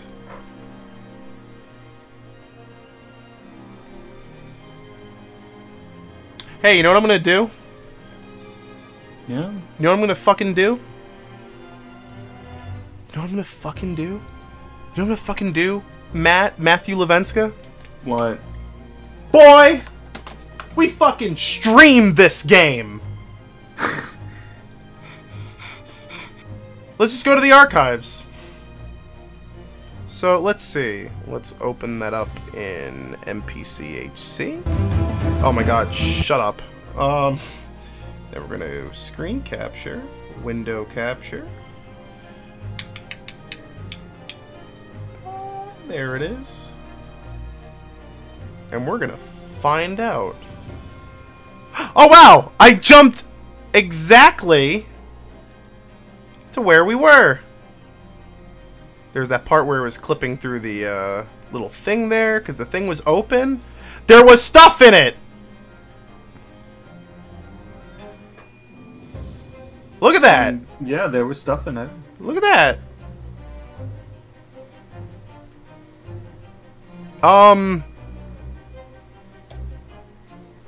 Now, Well- what I need to know is that a matte painting?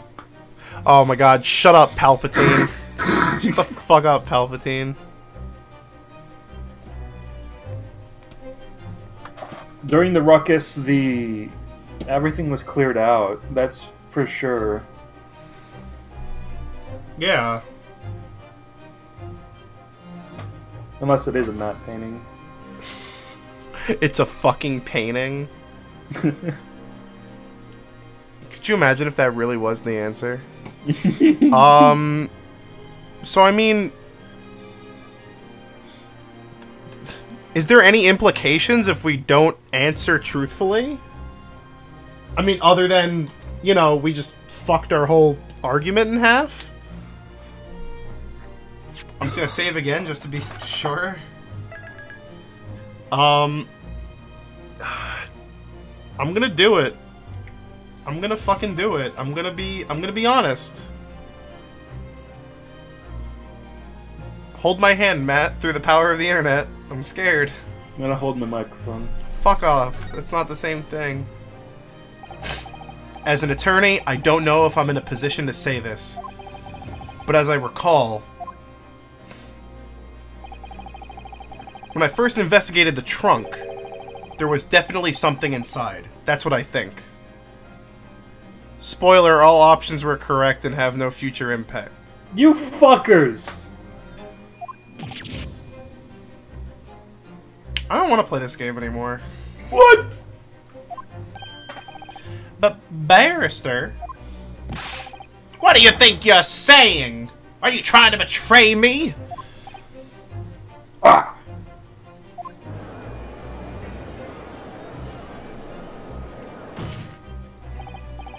Well, this is surprising. You're standing as the witness's attorney.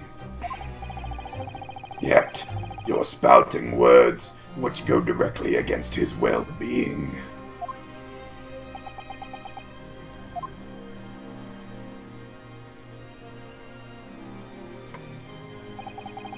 What exactly is righteous for an attorney? I still don't know myself. But when you stand here in court, you should never lie about what you remember. That's how I feel. How amusing. You'd better watch your words, Barrister. Mr. Megamama. Be sure to remember that you stand here to represent me. Besides, memories can be such unclear things, but the truth speaks loud and clear. Look at it any way you want. It is empty, is it not? Do you see now? You must accept that your memories are mistaken.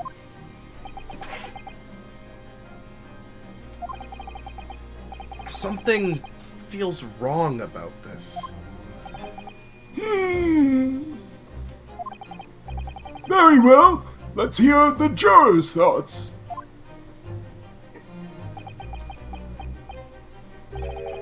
That trunk is meant to hold maintenance equipment for the omnibus. According to the guild's regulations, it should contain exactly that. Thus, that night was no different. I trust Beppo. The celebrity and the pickpocket are both lying. Oh, whoop. We lost the guildman. Ah.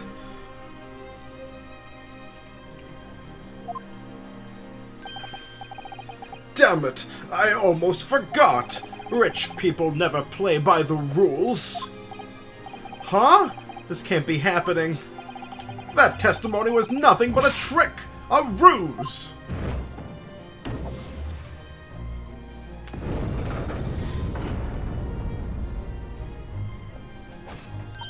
I'm afraid that I must agree.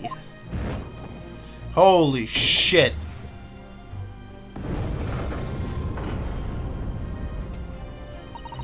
If you interpret it with cold, hard logic, then it is clear who is correct. You're saying the same thing as before.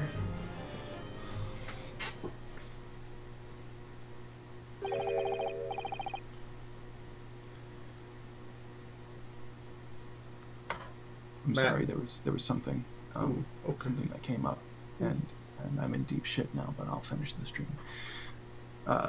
We can wrap up As soon. you can see, my I'm lord. pretty sleepy.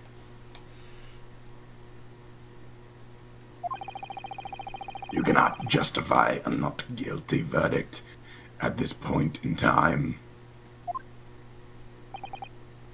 Very well. The court believes that a cross-examination is in order.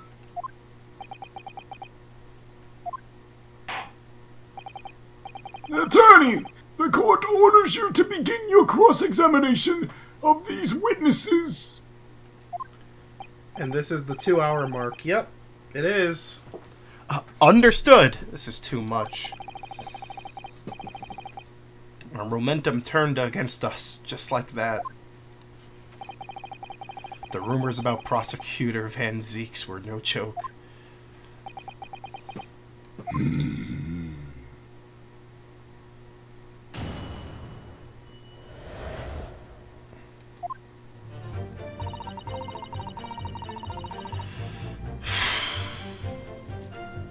Here we go. In other words, you were already in the omnibus before it departed, correct? Yeah, that's right. I sneaked in to steal, so it'd be weird for me to have to pay to get in, yeah? That's for sure. What kind of defense attorney would pay to defend someone? Defense, please do not be swayed by the twisted logic of this pickpocket. Hey, Anyway, it would seem the mystery of the coach fare has been resolved, yes? 4 patrons paid 5 pence each, so the coachman's profit is 20 pence. The 5th patron, if you will, rode free of charge. You see, that coachman will always eat up the pub before the final trip, you see? Eat up at the pub before... yeah, That was when I decided to slip into the omnibus. Makes sense, done it? However, the trunk under the seats you claim to have hidden yourself in was, in fact, full of maintenance tools for the coach, was it not? was that okay.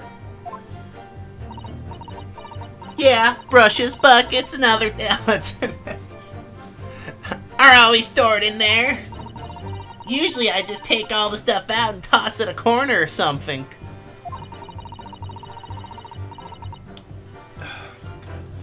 None of the customers on board ever pay attention to it, surprisingly. However, when the police rushed to the scene upon being notified of the incident, indeed, the coachman's tools were still inside the trunk. Well, don't ask me about it. I wouldn't have a clue. I just pulled up the coachman's stuff and hid myself in the trunk, that's all.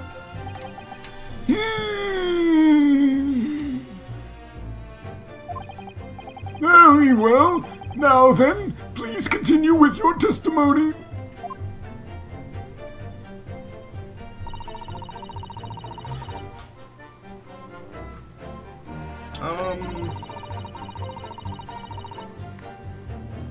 You ever watch My Fair Lady? No. No, I haven't. I need to, though.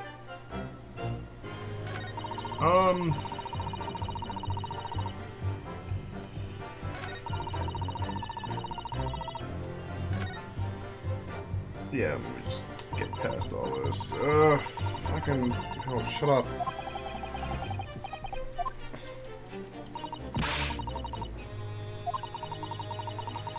My Fair Lady yard stream when? After we watched The King and I. And, I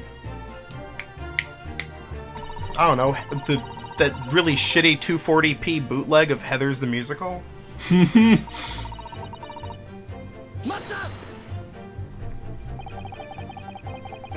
You've not seen King and I either? No, I've seen King and I was trying to think of the first, like, older musical that came to mind.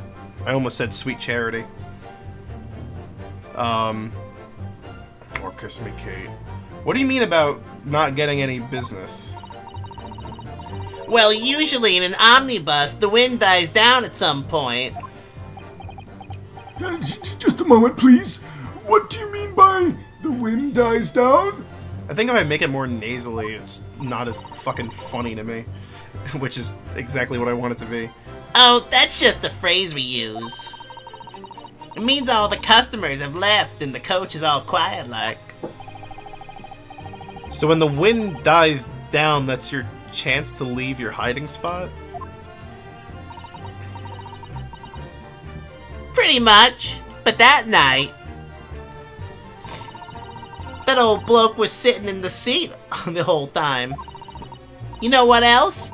He was fast asleep. I was completely shut in. So what you're saying is, you were inside the trunk under the seat. The whole time up until the incident occurred. Is that correct? Yep. Ain't that right, mister? Yes, indeed. Even I. I surely would have woken up had I been pushed off of the cushion when it was lifted. So it would have been impossible for this girl, Gina, to have committed the crime.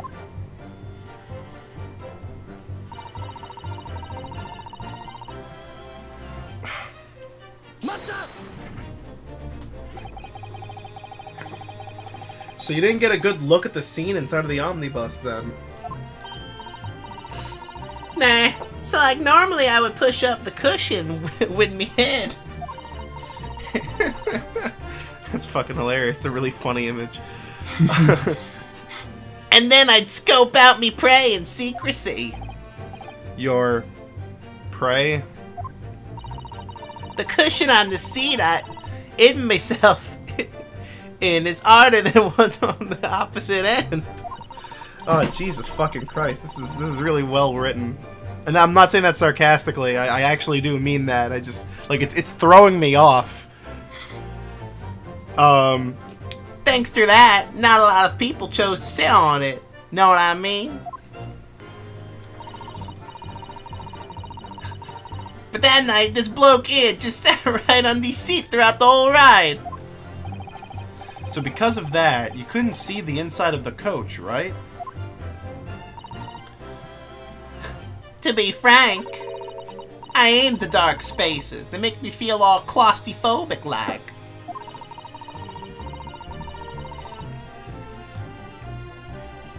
I feel like if I wanted to be a real piece of shit, I would have done one of those, like, Eric Idle Monty Pythons, like, there's a penguin on the telly! But I had to hide myself there in order to make sure I wouldn't be found. That being the case, you'd think you'd give up being a pickpocket. But by the looks of things, she has her own troubles as it is.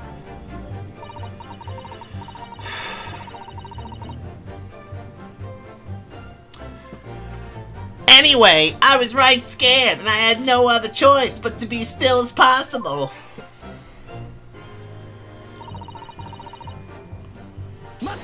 Listen, we're both grown men here. We're not gonna get any cute voices. Yeah, don't get your hopes up, sweetheart. Could that loud noise have been the sound of a person falling down on the floor? Man, I really want to watch Heathers now. Fuck. God damn it. God damn it, Annie. Fuck you for getting me into that show. I'm pretty sure that's what I thought it was. Can't really remember. I'm like going into fucking McGundle now. God damn it. Either way, I was startled. Yeah, there you go. I gotta like fucking scream it more.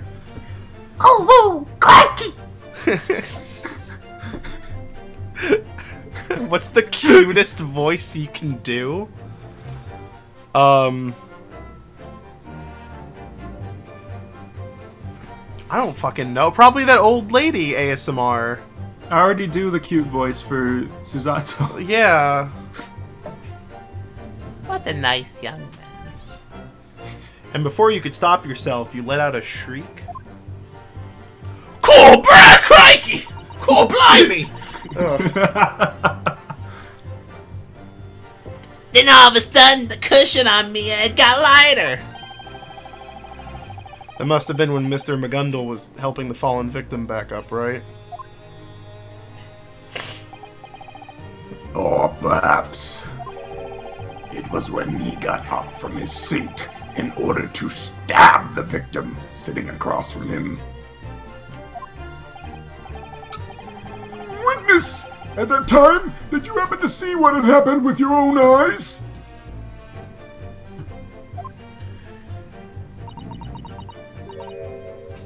I did. When I pushed up the cushion with me head, and I had a little gander through the opening.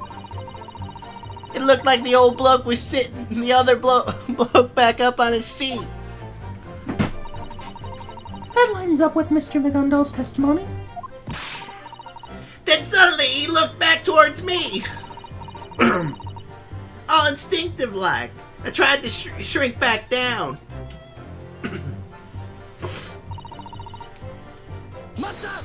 Mata!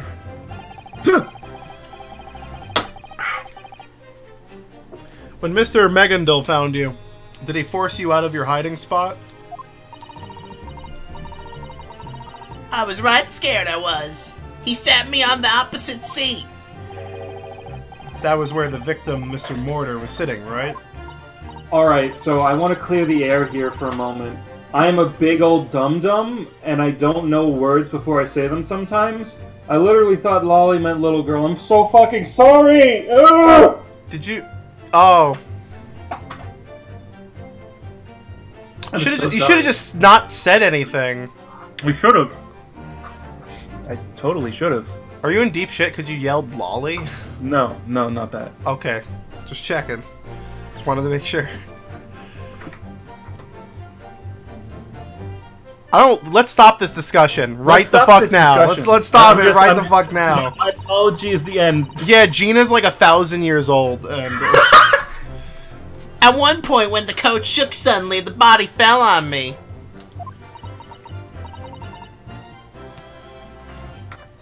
Oh, how dreadful. That was when I got blood on my hands, and then I conked right out. blood on both hands. Is that what the two seated on the roof saw? Then you spoke with Mr. Megandol, correct?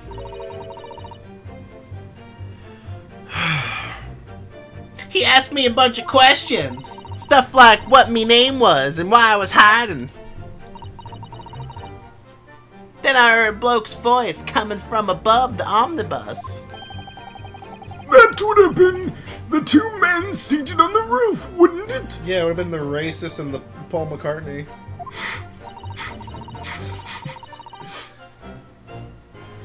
I didn't want them to see me face, so I didn't look up at them. Then, when the coach stopped, the old geezer pointed at the seat and said, "Quickly, hide in here. I'll help you get away." It's a good impression! That's a rather good impression. Did you go to voice acting school? Moments ago, all 6 jurors were in agreement over a not guilty verdict. Only for a single instant, though. Perhaps, but there's no denying that their feelings are shifting.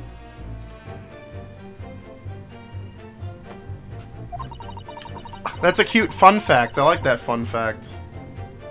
So if we can just find a decisive clue in this testimony, then this time we'll win our not guilty verdict for sure. Yeah, I'm pretty sure you're right. And yet, something's really bugging me. But I just can't quite put my finger on what it is. Alright, so we gotta present something on one of these statements. I don't think there's anything wrong with this one. I'm just looking through the evidence. But I couldn't get any business. It was pitch dark in my little hiding spot. Seriously couldn't see nothing. Then suddenly there was a loud noise. Of course, it was enough to make me scream a little. I mean, that one's kind of fucking weird, but okay. After that, this old geezer here found me, but he let me get away, and then that's the end.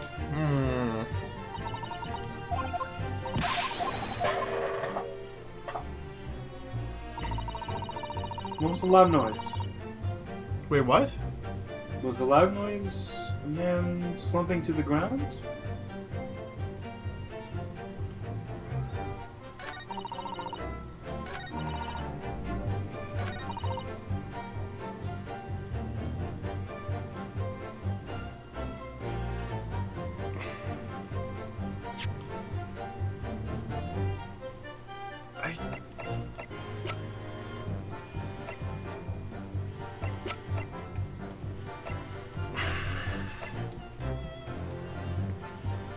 This is apparently the hardest one. The hardest testimony in the game. Or something. Great. Oh, that fills me with such fucking confidence already. I'm just gonna have to press again. Could that loud noise been? Oh, we didn't read this, did we? Don't remember. Could that loud noise be? No, we didn't. We didn't read this, I think. Either way, I was startled, and before you could stop yourself, you let out a shriek. Then all of a sudden, the cushion on me. Oh no, we did read this. Yeah. Surefire way is to press B and see if it activates fast forward. Yeah. Yeah, there we go. Maybe there's like a single statement that the Mister reacts to? I don't know. That's what I was thinking, but they're always really obvious. Like there's a pause in the dialogue when you're reading this stuff. Yeah, that's true.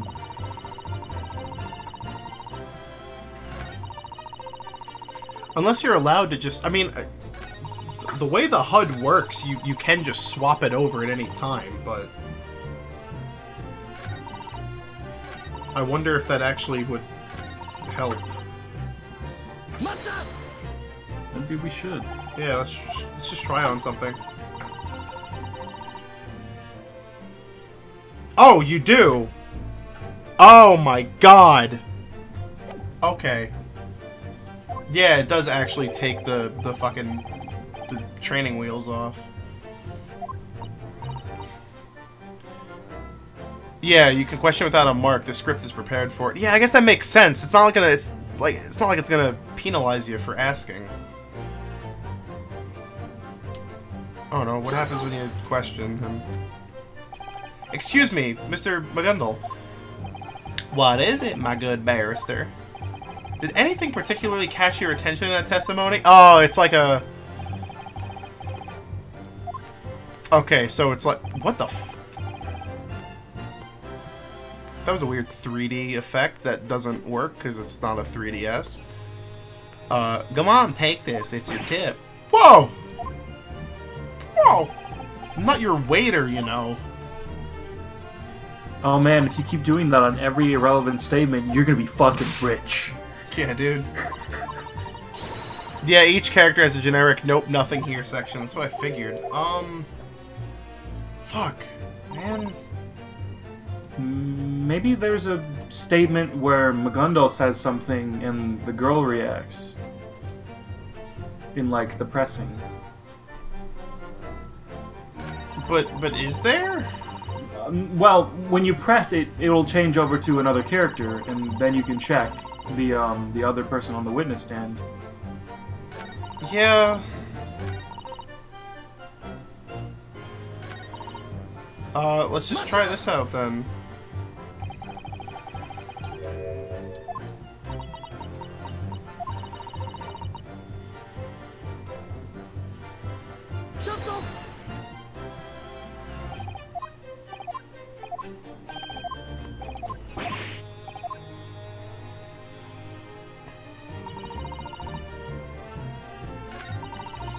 It's also weird it doesn't just cut right back to the dialogue. It, like, skips the rest of the conversation. Oh, that's how it's supposed to go, I guess. Yeah.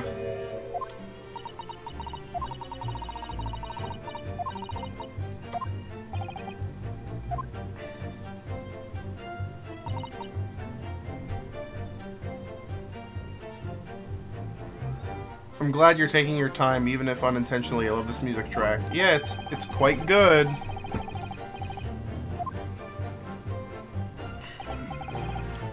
Or perhaps it was when he got up from his seat in order to stab the victim sitting across from him. Yeah, but why would there be a noise? Why would there be a loud noise? Is there any point in this testimony when Magundal actually speaks?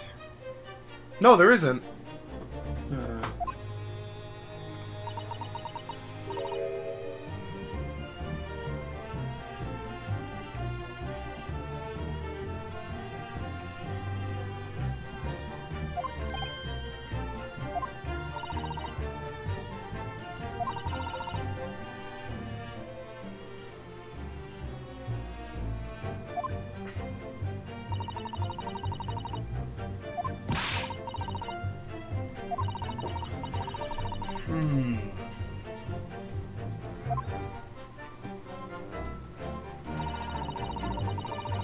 I guess just question that doesn't have anything to do with what we're doing here, but like, does it always give you a prompt when another person has something to say during a pressing, or is it something you do actually have to like figure out on your own later on? Yeah. Because I feel like that would just make this mechanic really tedious, but I also understand them not wanting to handhold you like so hardcore. Yeah, it's something we have to look for, huh? So I guess pay attention to Magundal and see if you can notice anything weird in any of the cross-examinations. So I'm just gonna have to make sure he doesn't... Do it from the beginning. Yeah, I'm just gonna have to look for just a change of facial expression. Because, yeah, he's pretty stoic throughout this whole thing.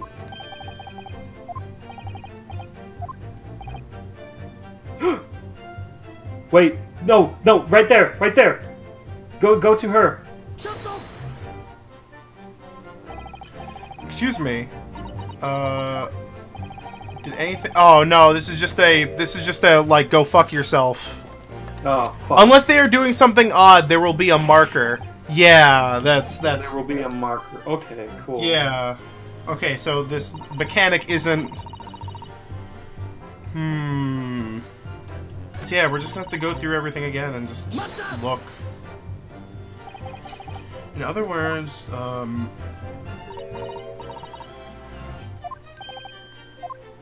I feel like this statement's gonna have no importance at all. Yeah.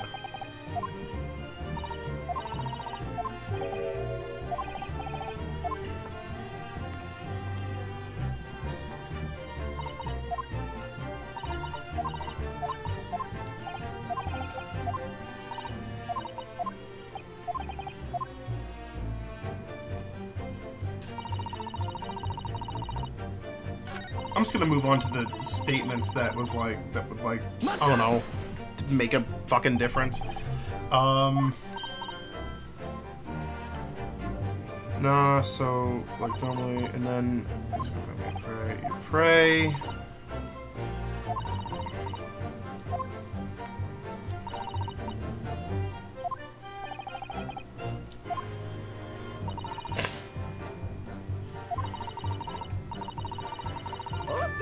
Oh, there it is!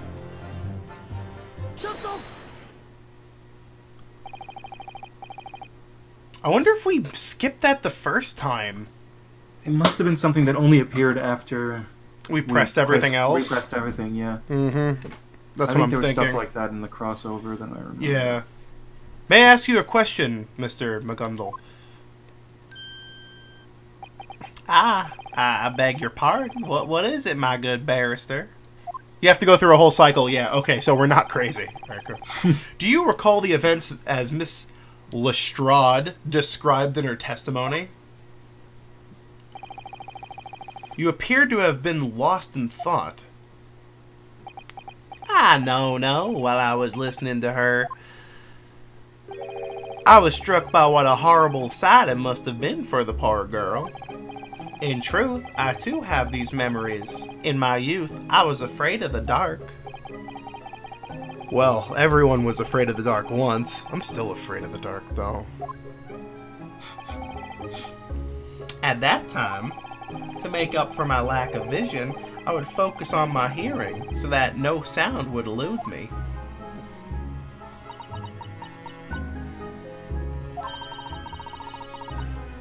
Now that I think of it, I might have been listening carefully too. Then that means...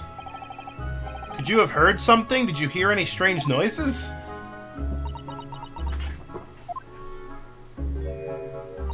Nah, not really. All I could hear was the sound of the old geezer's conch blowing off.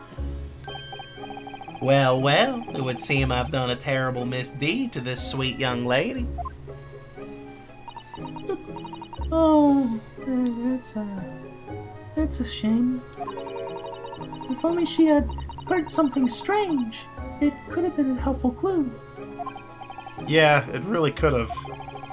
Was anything wrong with Gina's testimony just now? Yes, it was extremely important. She said she heard a loud thud. My lord! Miss Lestrade's testimony just now is incredibly important! Important? But according to the witness's earlier remarks, she didn't hear a single thing. And that exactly is what is so important. That's right, it must be important. I can't say that I understand this black-clad Asian attorney's train of thought. Christ. But either way, witness Gina Lestrade, please append your latest remark to your testimony.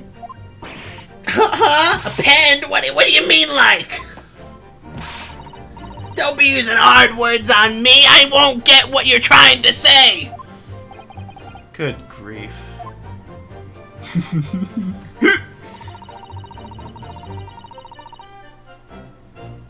That's the new statement, right? I'll press it. So the whole time after getting in the coach, you were listening to everything? Well, I don't know if I'd say the whole time. Huh?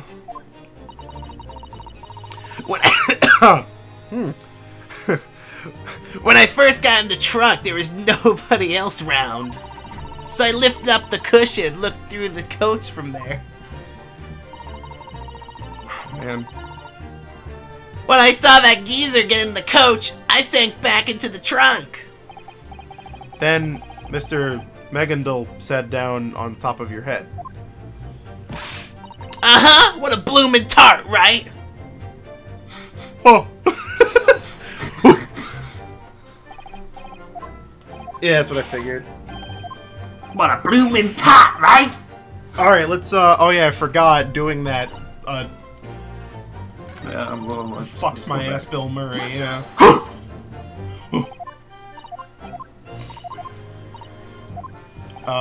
Then that happened. Oh! Then I just spent the whole time listening to whatever I could.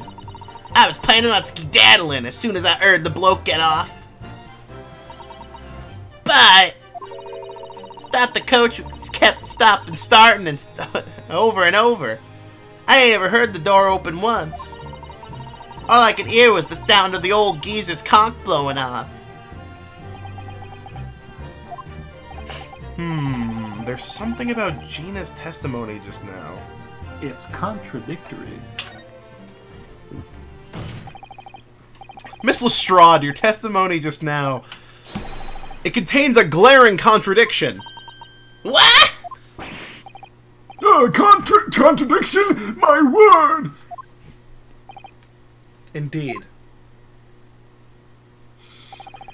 It would appear even our Asian exchange student has noticed that much.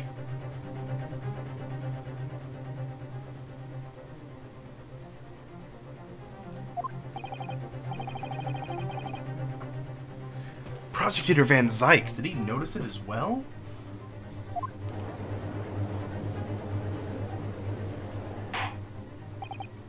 Defense!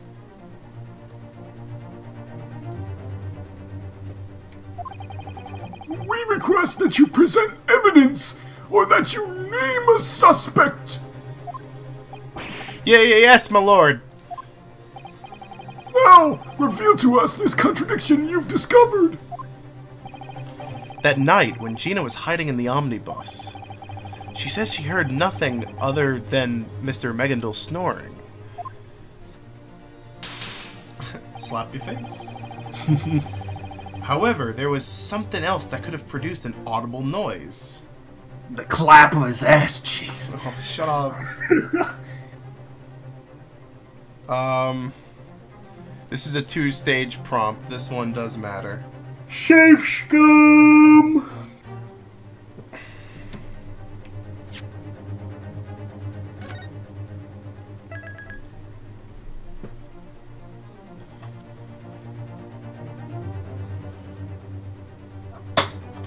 Okay.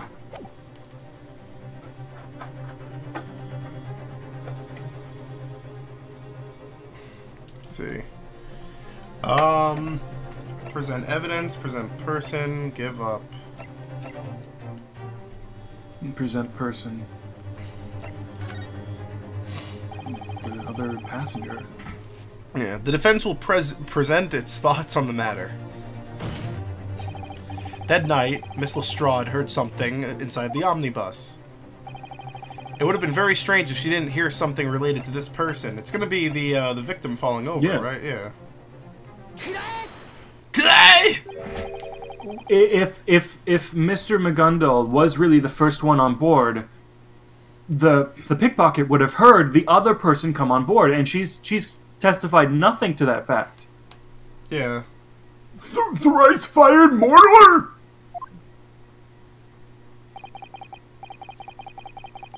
That's right. The sound that she should have heard was the sound of the victim entering the omnibus. Hey! Yeah, there you go.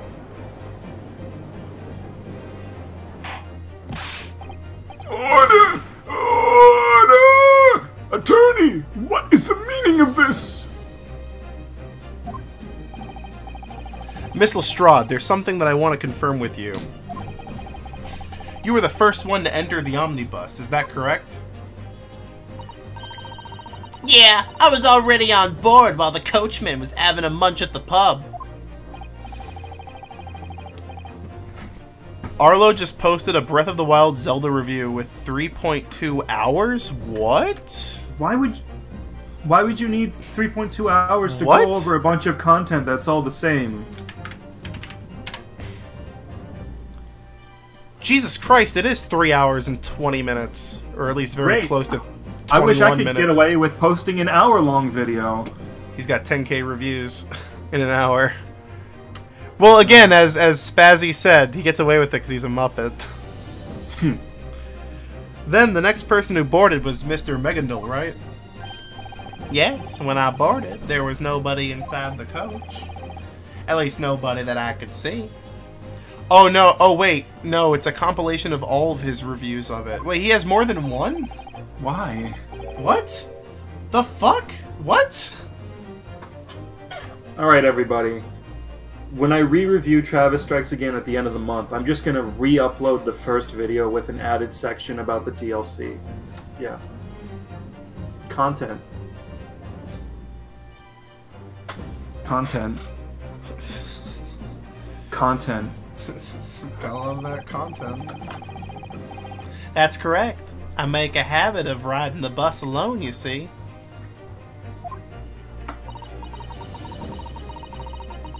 Plus, when I peeked out through the cushions, that old geezer was boarding all alone.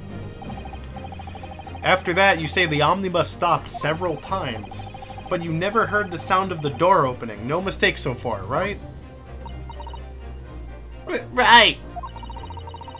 I was on high alert. If that bus had opened, I defo wouldn't have missed it. Then explain to me just one thing. When exactly could the victim have boarded the omnibus? The victim's corpse was found inside the coach, after all. In other words, Miss Lestrade, your testimony is contradictory. You what? Swear me, Mum. Correct. This little pickpocket's testimony holds a major contradiction. Lord Van Zieks. I thought so.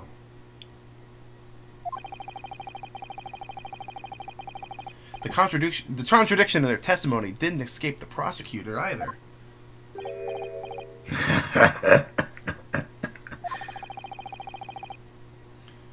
It looks like I owe the defense my thanks. What are you talking about?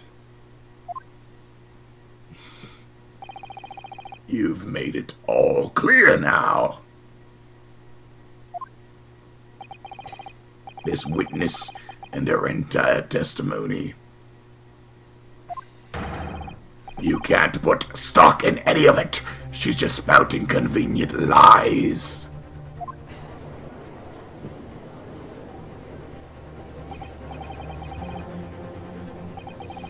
The victim had to have boarded the omnibus, but there's no other way.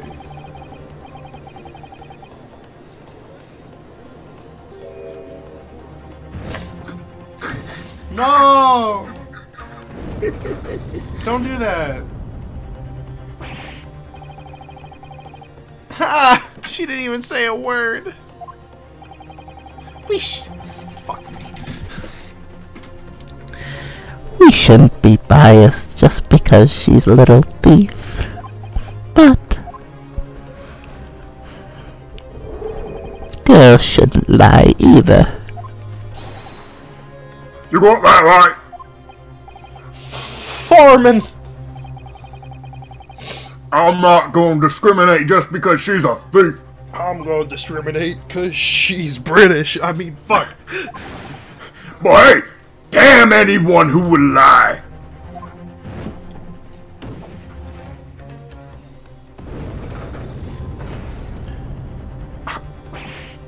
Gah! Naruhodō! Now 5 of the jurors believe he's guilty. Oh look, you got a third. It appears that those naive little Oriental children Stop! have saved me a fair bit of effort. This good.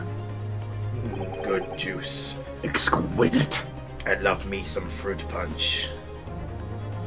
The taste of grape juice. Ah, look at what you've done. This is all your fault. Whose side are you on, you filthy cheating Japs? Oh, shit. It's like a beautiful rendition of hell. Juror 2 is the only one left. Naruhodō, this doesn't look good! No, it doesn't! Right now, I need to reveal some new possibility. Or else they will really reach a guilty verdict.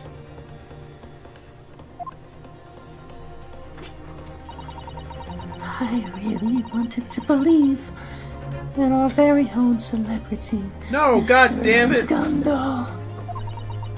But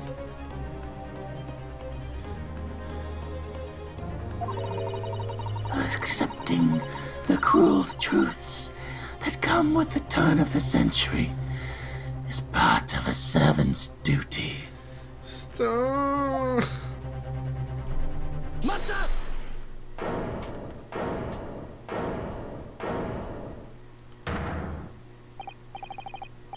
Yes, it's true. There was a major contradiction in her testimony. However, if that testimony still happened to be true, we might find that a new possibility appears. What? Oh, it's got a DM. What the fuck is this?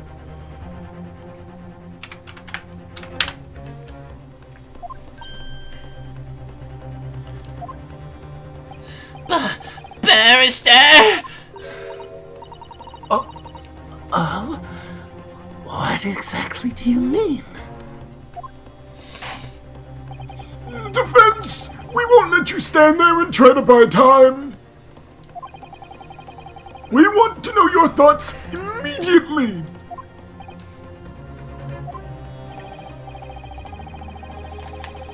That evening, the victim was not present when our suspect entered the coach.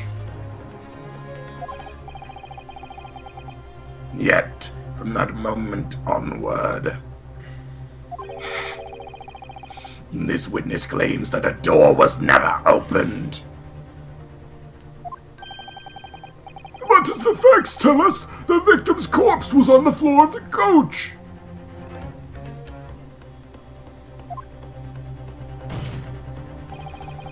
If this little pickpocket girl's testimony is somehow true, how could the victim have possibly appeared in the coach?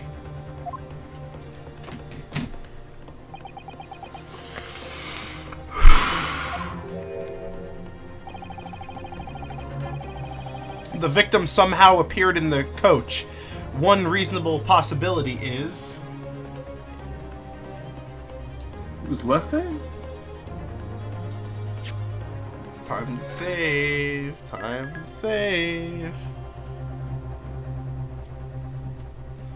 Just gonna save again. Just to make sure.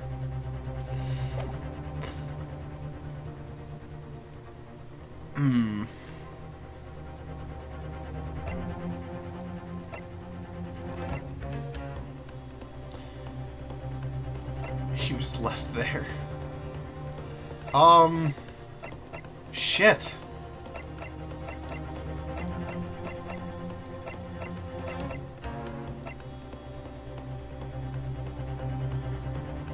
I don't know. He was left there. Yes. Alright. Rather, he must have been left there after the murder. Objection. What do you mean, rather? Huh? Yes, that rather stood out to me as well. No, no, no! I was hoping that you would focus more on the left there part. Very well, let's focus on that. How do you move a dead body onto a coach that's currently in motion? Well, that's rather... No! Magundo carried the body onto the coach. He's guilty.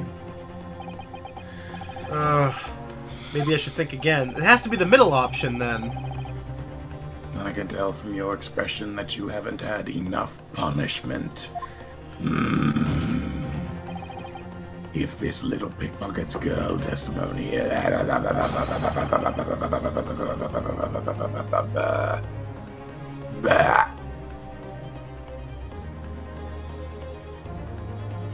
I'm seriously thinking our client is guilty, though. Yeah.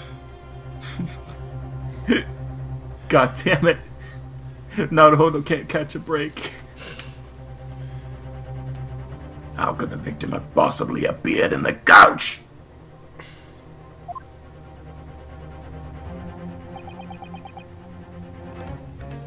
Deep breaths.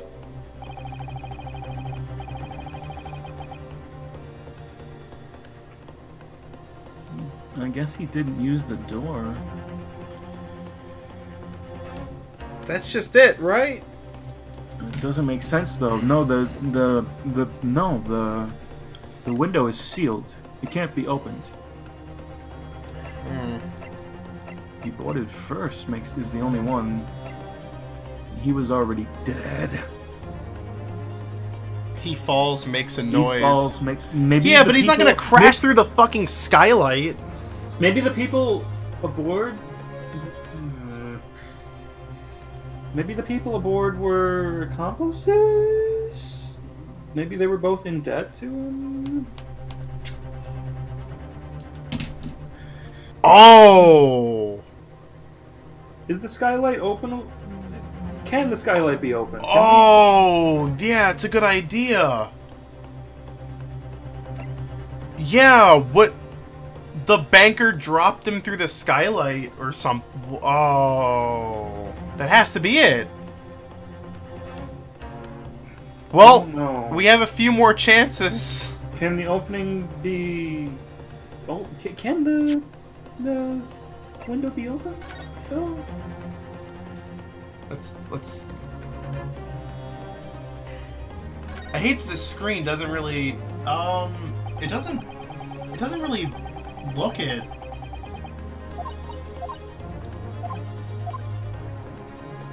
Can't be open. Yeah, it doesn't... Wait, that looks like a fucking lock, though. Maybe... Y'all are good if we give hints, like, after a bit? I mean, sure, maybe, but we kind of want to figure this one out. Maybe the victim was under the seat, because we're working on the assumption that Magundal is guilty. Maybe the victim was under the seat. The pickpocket did board on and tried to go under the seat and found the dead body there. And she's being threatened by Magundal, because if he's a killer, that'd be in his character.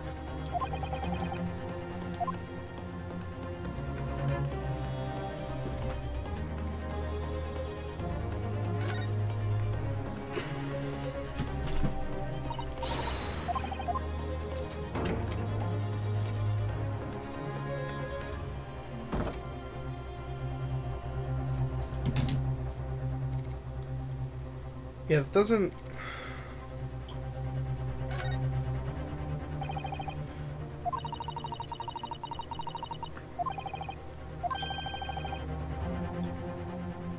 So you can open it! You can open it from the outside!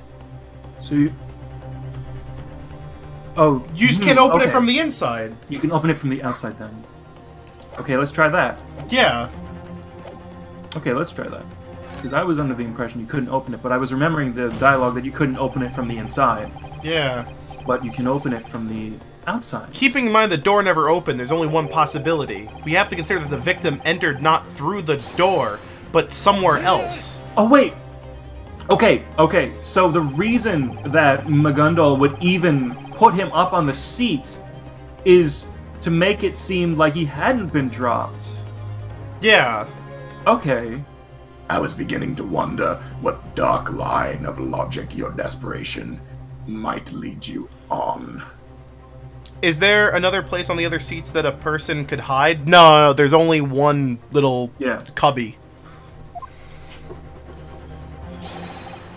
Look carefully at the omnibus. On one side of the coach, there is a door. On the other side, windows. but those windows could not be opened. Therefore, there is no somewhere else he could have entered through.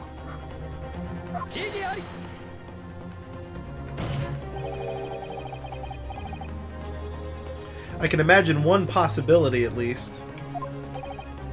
What? I can think of one other way besides the door that the victim could have appeared from.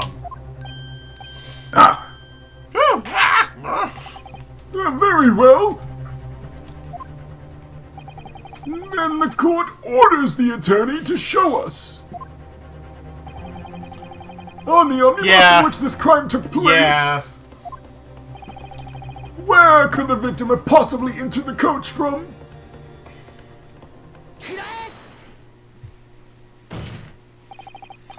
Obviously, he entered through the skylight. The skylight?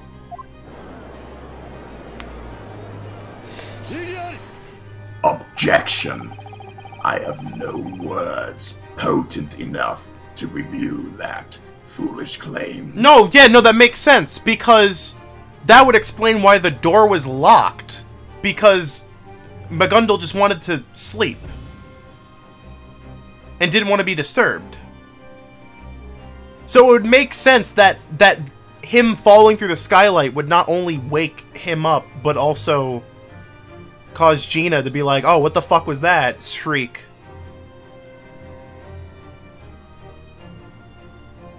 That has to be it. That would make both of the people sitting on the roof murderers, though. Accomplices. That's strange. Well, they both had the same story. That's true. And they also couldn't remember... I mean, the Hatter couldn't remember the fucking hats.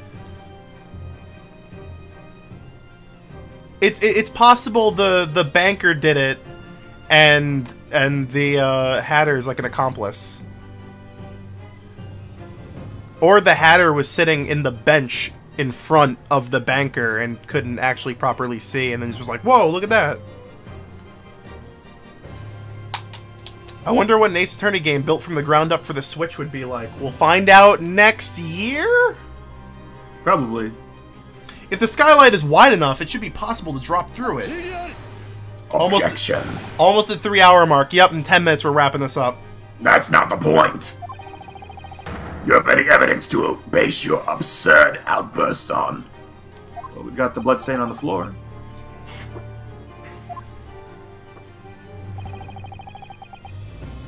When they were in the omnibus, Mr. McGundle and Miss Lestrade heard a loud noise as if a person had fallen. Well, yes. That must have been the sound of the victim being stabbed and falling to the floor. However, if you fell from your seat to the floor, would that really make such a loud noise? It must have been loud enough to make Miss Lestrade scream, after all. You can't be saying... At that moment, the victim appeared from the skylight. No, rather than appeared, what I should say is... he dropped down from the skylight. Objection! You're saying he fell into the coach from above. What nonsense! That's impossible! What makes you so sure? If your claim that he dropped from the skylight is true, then the people seated on the roof of the coach should have witnessed this descent. But as you should know, they did not mention that in their testimonies. That is true, but...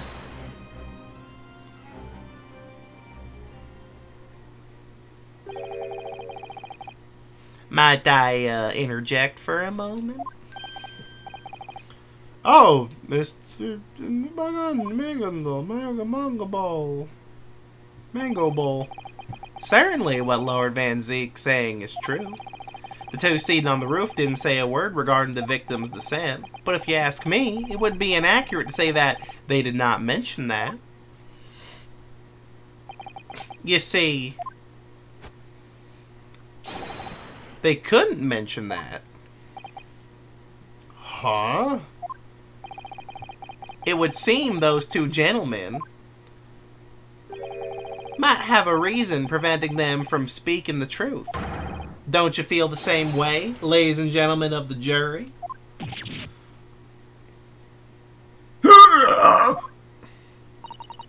Then might you be saying... The two seated on the roof were the ones that they used the knife.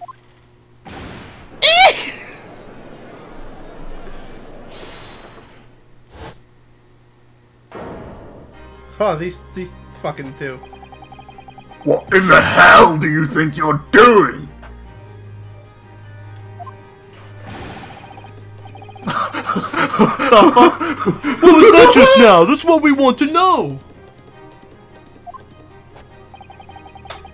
I won't take this lying down. Ah, damn it. As if I even could. We must disagree with this. That's what we mean to convey. Mr. Fairplay! Huh? It's as if you're saying that I... Or even I... had stabbed the victim with that knife. The gall of your insinuations. It galls me.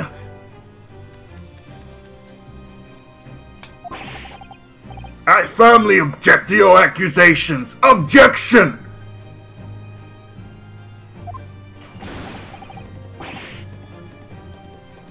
Yes, your accusations. We object.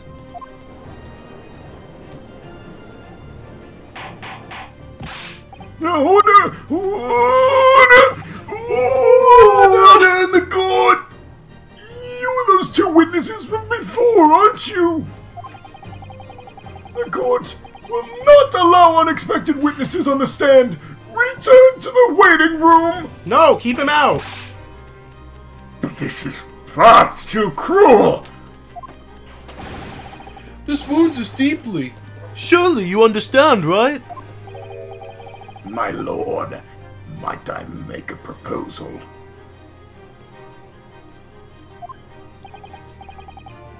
What is it, Lord Van Six?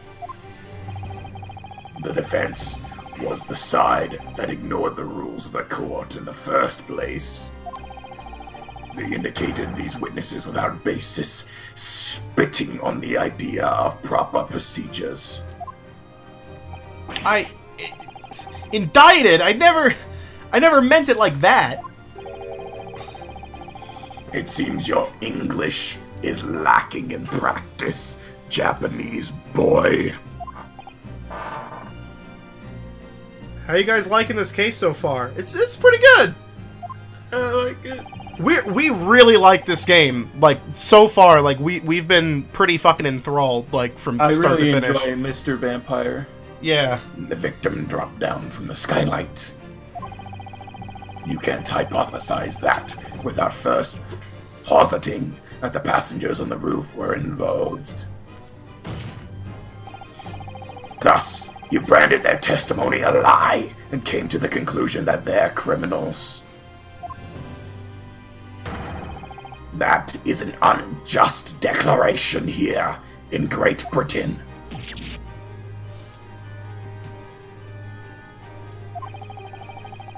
There's no evidence to back up this hypothesis, but I know this is unreasonable, but I can't stand it and watch as it ends here. What are you doing? Let them testify! I knew that weird hat was suspicious from the very beginning. We've come this far. There's nothing less to do but settle it. We must dispose of the filth in our society. Testify! Testify! Testify! Testify! Naruhodō? What in heaven's names is happening? The entire courtroom is hounding for blood. rooftop witnesses. Yes, sir. The court orders you to testify again. This time, speak regarding the defense's accusation. Alright then. I know what is happening. The 3-hour mark. I didn't mean to.